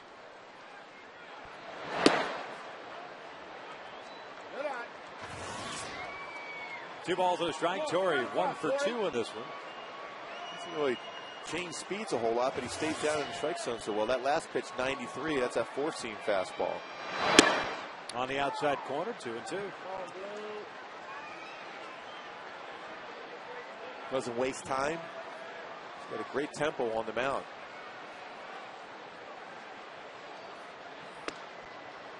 Full count. He's also got that pause in his delivery, kind of almost Dan Herron-like.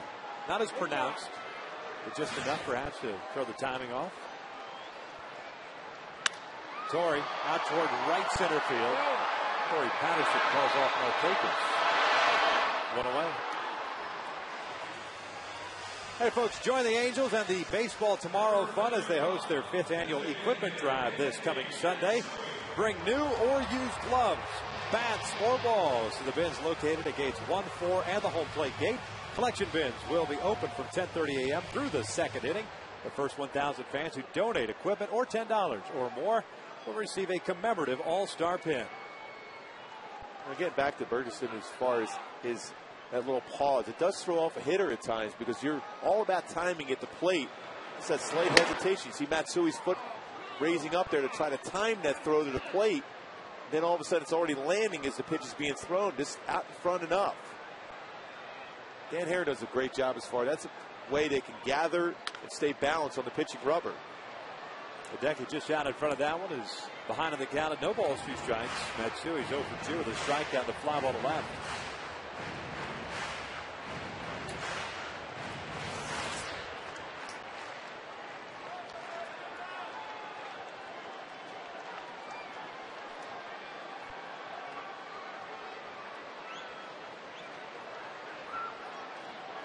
Oh, 2 upstairs, 1 ball, 2 strikes. Well, right here you see that good balance right over the rubber, right here, up and down. But then that little slight hesitation, then he's able to swing through and then make that throw.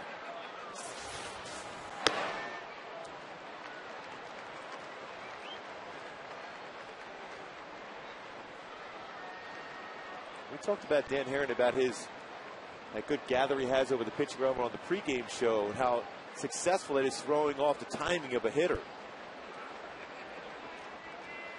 You know, Ruben Sierra or Bobby Bonilla, guys that have that high leg kick. If you can do that, you can be successful. Kane tracking this one down. He'll make the grab for round number 2. A couple of fly ball outs here for Bergeson. Well, it's all about disrupting the hitter's rhythm. Looks like at times you'll see a hitter step out of the batter's box to throw off the timing of a pitcher. If he's in a rhythm, not wasting any time, just step out of the batter's box. Throw him off enough where you get him out of his tempo and rhythm on the mound too. And take your time getting in the batter's box. See if you can get some time for the home plate umpire. Rivera's 0 for 2. A couple of ground outs. This one over to third. Josh Bell to his left in front of his knees retires Rivera.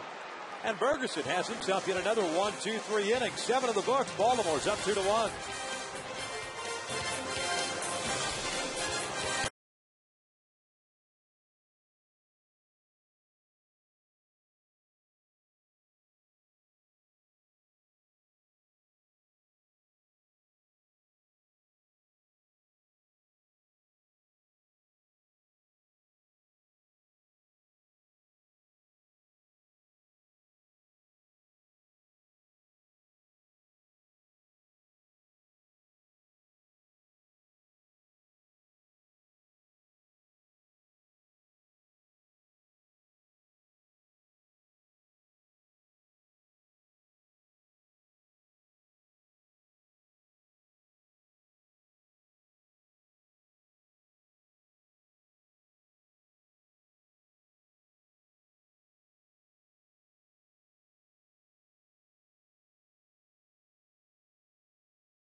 you by Jack in the Box. Right now, get Jack's really big chicken sandwich combo served with curly fries and a drink for only $3.99 plus tax at participating restaurants. And by Toyota. Get a great deal on Toyota's full line of hybrid and fuel-efficient vehicles at your Toyota dealer today. Baltimore's up 2-1 here at the top of the 8th inning. Now let's see who's in and who's out. Presented by In-N-Out Burger. Francisco Rodriguez comes on here to preserve this one-run deficit, taking over for Trevor Bell. Did a nice job tonight. Trevor threw the ball very well. 7 innings pitches, 2 earned runs allowed. Now Francisco tried to keep it at 2-1 score. 35 strikeouts in 40 in the third innings pitched. Good fastball, 93-95. Cuts the fastball, splitter, and slider. He'll face 9-1-2. Cesar Sturris takes outside for ball 1. Sturris, Bell, Patterson to schedule 3.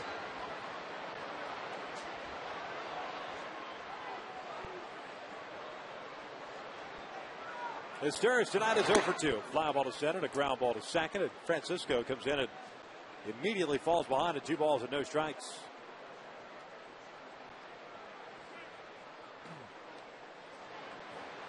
Francisco last pitched 2 days ago. 1/3 of an inning. There's a strike. A little sinking action on that fastball. Looked like he took something off there. It's 2-1. Basically a get over fastball. Stay down, stay on the outer half against Sturris. Get a ground ball.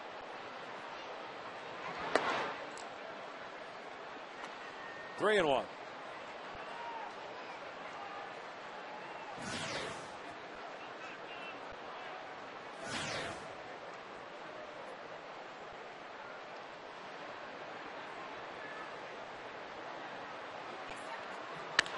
Sturris, a line shot to right base hit. So the leadoff man is on board for the Orioles here in the 8th. We'll bring up Josh Bell. We're told that Brian Roberts left the game earlier today after 2 plate appearances due to a left hip strain. That's one of the things that have been bothering him this year. That's so valuable to the offensive side for the Orioles. You can score some runs, steal some bags. Good contact hitter. They just haven't been able to keep him in the lineup.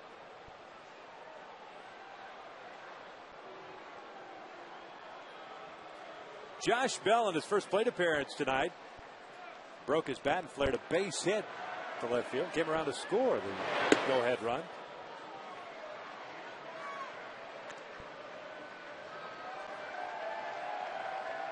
Roberts a pretty good power. Has not been asked to sacrifice bunt yet this season. Unlikely to be swinging away. Francisco needs to get a ground ball to get a double play. Bell down at AAA 278 with 13 home runs.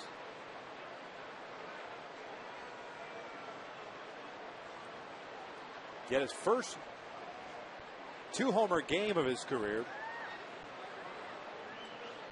last Saturday against the Texas Rangers. Since then, he's 2 for 15. Pass went on the grass at third base. Long pause for Francisco. Bell takes a big hack and a miss. It's 1 ball, 1 strike.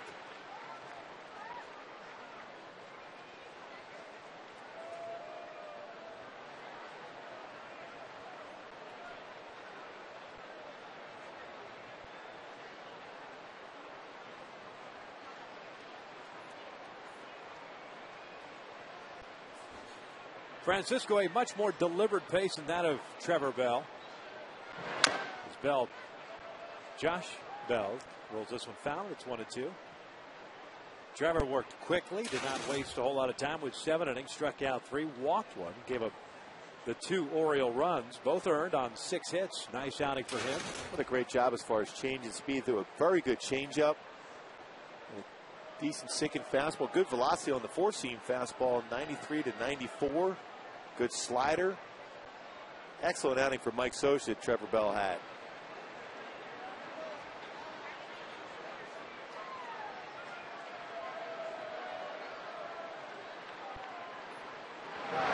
One, 2 is a base hit to right. Little seeing eye single.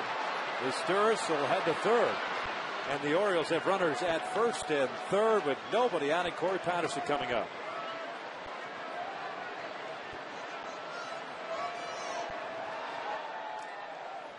Number 6, center fielder Corey Patterson.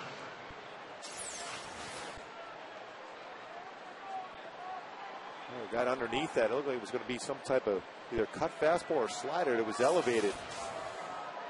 By the rotation of the baseball and the wrist action.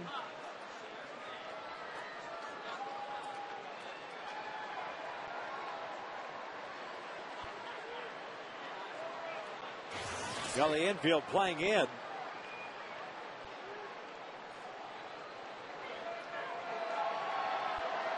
Hard hit. They're going on contact. A chance to get him out at home. Patterson in this one is 0 for 2 with a sac bunt. That first pitch is a fastball in. Corey Patterson has 7 home runs, but not known as a power type of threat. The outfield seems to be playing a little bit deeper than normal.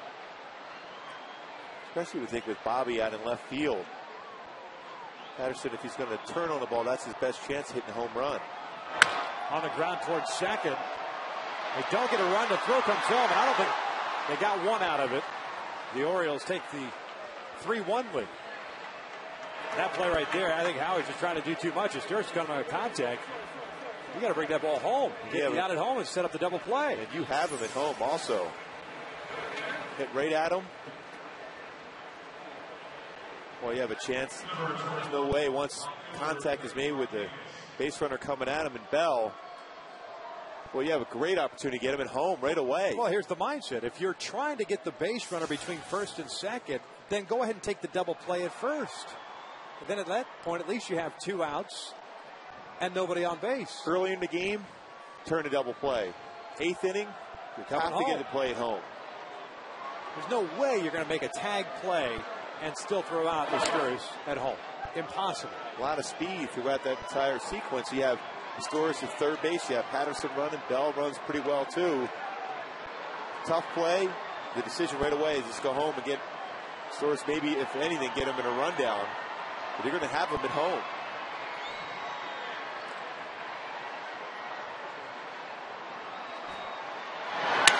Markakis over to Howie, flips to Ibar for one, relay a first double play, but the Orioles tack on a run as we hit to the bottom of the 8th inning. Baltimore leads it 3-1.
The bottom third due up, and we'll take a look at our in-game box score presented by Mass Mutual. To the top 4 hitters with base hits, with only 1 run to show for it. That was courtesy of a balk by Brad Bergerson in the first. Everybody else in the lineup, goose eggs, including Hideki Matsui, who has a 10-game hitting streak on the line. Jarek Heibel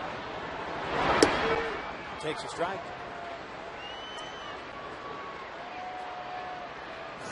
Jordan Walden is up and loosening now.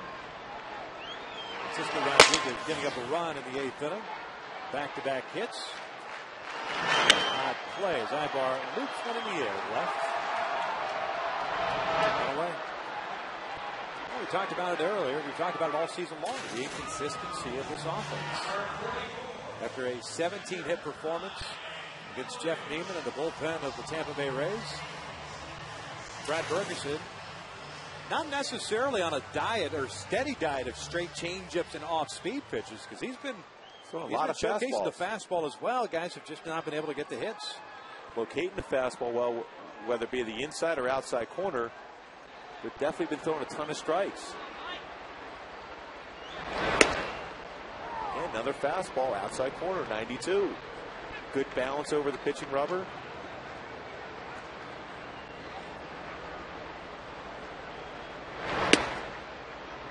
Napoli's grounded to short, hit a fly ball to center, so he's 0 for 2.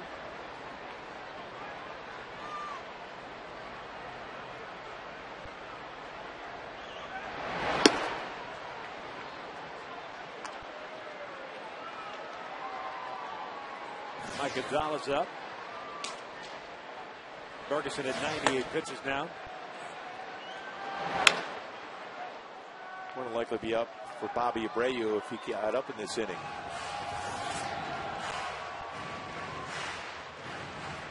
Ferguson been outstanding. No walks.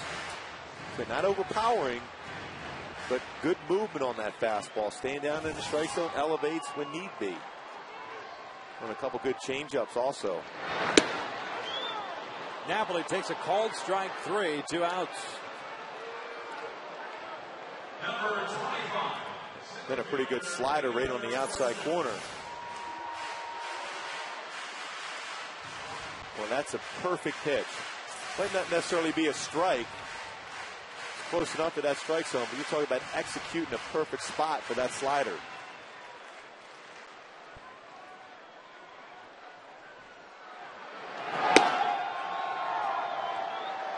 Peter Borges tonight, a couple of fly ball outs to the outfield, one to right, one to center.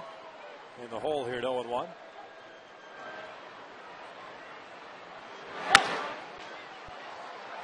Tough play for his strike. He will throw out Borges. Ferguson has been stellar in this ball game. Retiring to shine in order once again. 8 complete, 3-1 Baltimore.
Recap in this one. Not a whole lot to recap, other than the fact he's got a pretty good pitcher's duel, but Nick Markakis right there with a base hit in the first inning, giving Baltimore a 1-0 lead.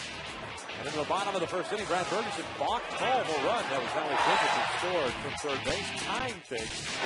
Then in the sixth inning, Luke Scott picked up an RBI base hit off the glove of Juan Rivera. That scored Josh Bell. And then in the eighth inning, they got a little insurance run here. Decision by Howie Kendrick not to come home immediately allowed his Tourist to score. And that's where we stand right now. 3-1 Baltimore as we start the top of the ninth inning.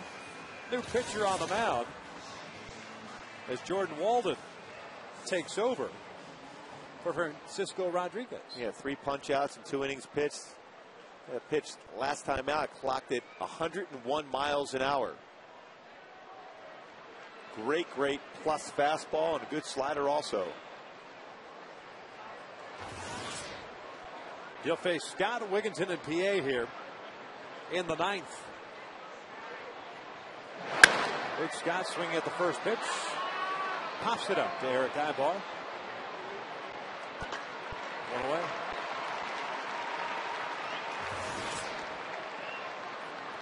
You can tell the scouting report read by the Orioles. A lot of fastballs because Luke Scott wound up and hacked at it as hard as he could. Popping it up a mile high. That type of velocity on the fastball, you square up that baseball at all, it's got a chance to go a long way. So why not start that bat head out quickly? Ty Wigginton takes a strike. That one only in at 99. It'd be kind of fun to go out there with a 99-mile-an-hour fastball, just for fun. Just for giggles? Yeah, just a challenge.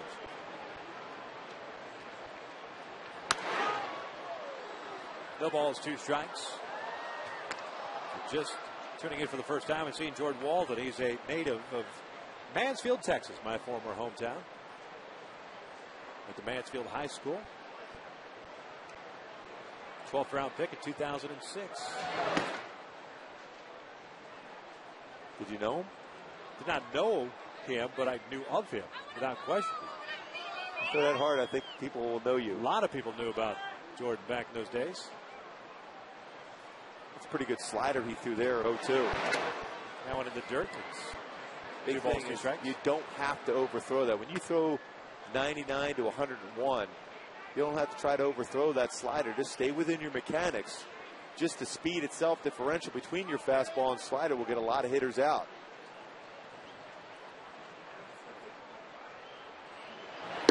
Got him with a fastball, and down goes Wigginton for out number 2. A pretty good location, too. And the Angels Friends and Family Fun Pack presented by JetBlue lets you enjoy 4 game tickets, 4 hot dogs, and 4 soft drinks for just $44. The next Friends and Family Fun Pack game takes place this Sunday against the Orioles.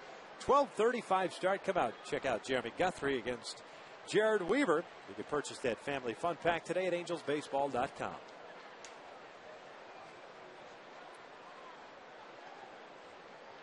There's Felix Pierre, who's 0 for 3. And he looks at the slider in for a strike.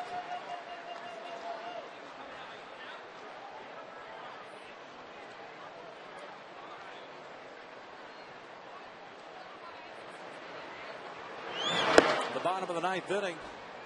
The Halos have the top of their order due up. Abreu, Kendrick, and Callaspo. Walden trying to keep it a 2-run deficit now. 3-1 Baltimore in the 9th. And that's location. A pretty tough slider. 88-mile-an-hour slider. The first one in is break a pitch for a strike. Then that slider down and in. Stay with his mechanics out in the front leg. Sharp slider.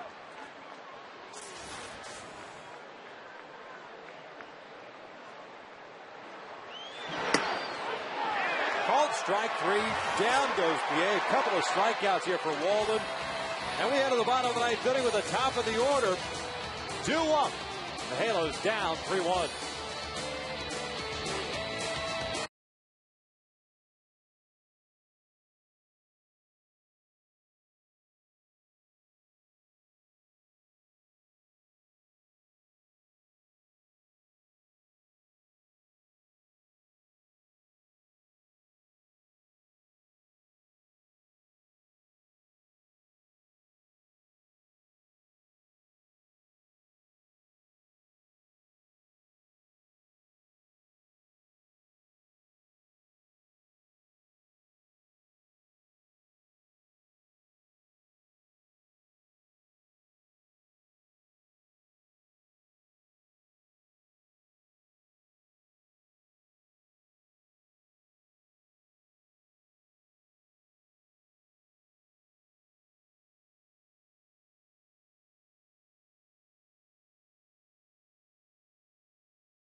Bottom of the ninth inning. Let's take a look at our Hyundai keys to the game.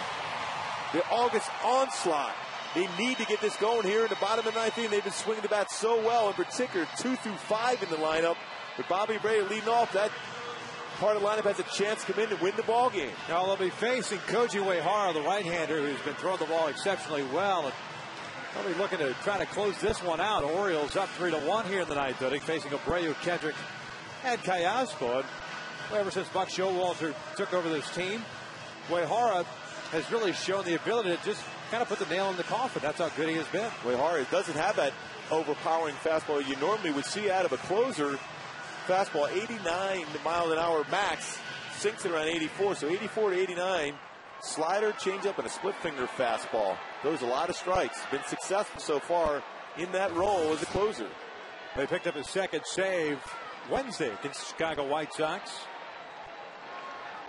He's got a .95 ERA in his last 16 appearances.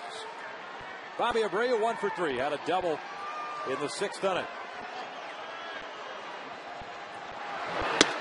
The first pitch fastball is in there for a strike. Brad Bergeson, by the way, went 8 innings tonight. 4 strikeouts, no walks, 1 run on 4 hits.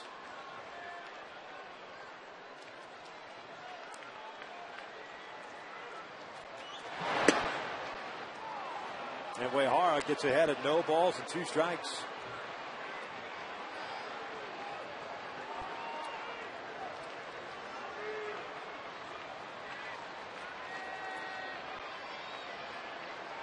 The first Japanese-born pitcher in Baltimore Orioles history. A hamstring problem at the start of the year.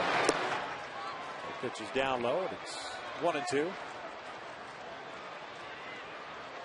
And proud owner of the most prolific pork chops in the history of Major League Baseball as well.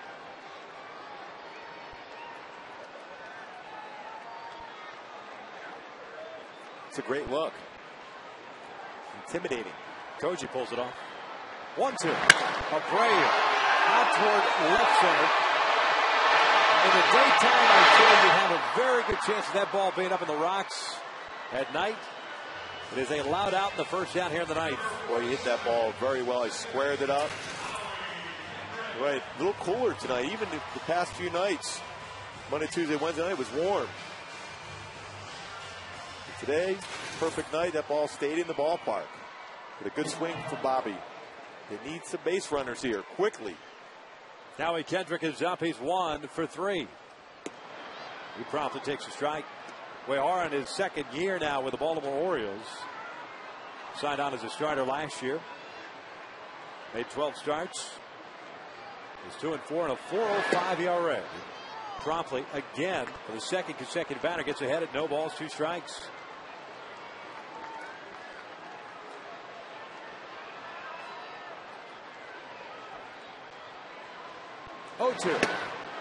Trying to get him to chase. 1 ball, 2 strikes. Boy, when you locate the fastball or your breaking pitches, it's so difficult for a hitter to time exactly where the pitch is going to be located. And he's done a great job this whole game. 2 balls, 2 strikes. Uehara, 35 years of age after spending 10 years with the Yomiuri Giants. 2-2. This one out toward right center field. Patterson is there. And the Angels down to the last out.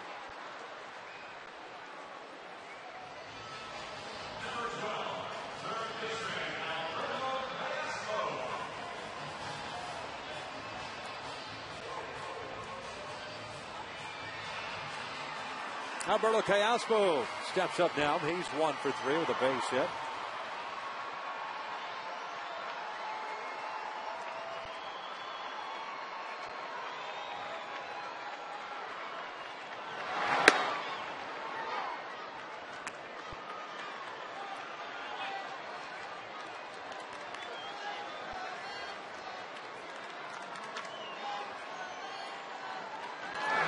Callaspo back up the middle. There's a base hit. Second of the night for Callaspo. And more importantly, it brings up the tying run. A guy with a lot of power in Torrey Hunter. He's going to probably stay on the outer half of the plate, so it's going to force Torrey to drive the ball, if he's going to hit one out of the ballpark, to right center field.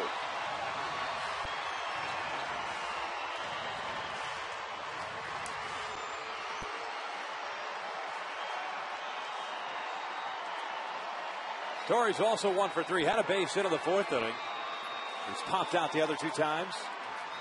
There goes Carrasco. The pitch is in the dirt. Carrasco will head to third.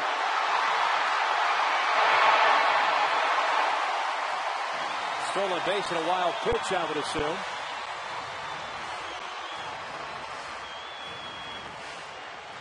Reality is that run doesn't matter a lot to Baltimore. Overthrew that fastball. Like I said, he's going to stay on the outer half of the plate. Or he's going to have to try to stay back, trust his hands, and drive that ball to right center field.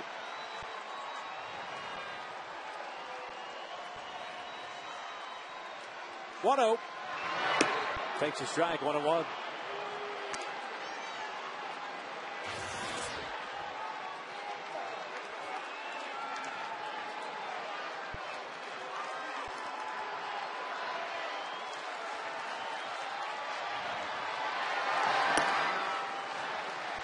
It's almost as if Wayhara just quick pitched Torrey.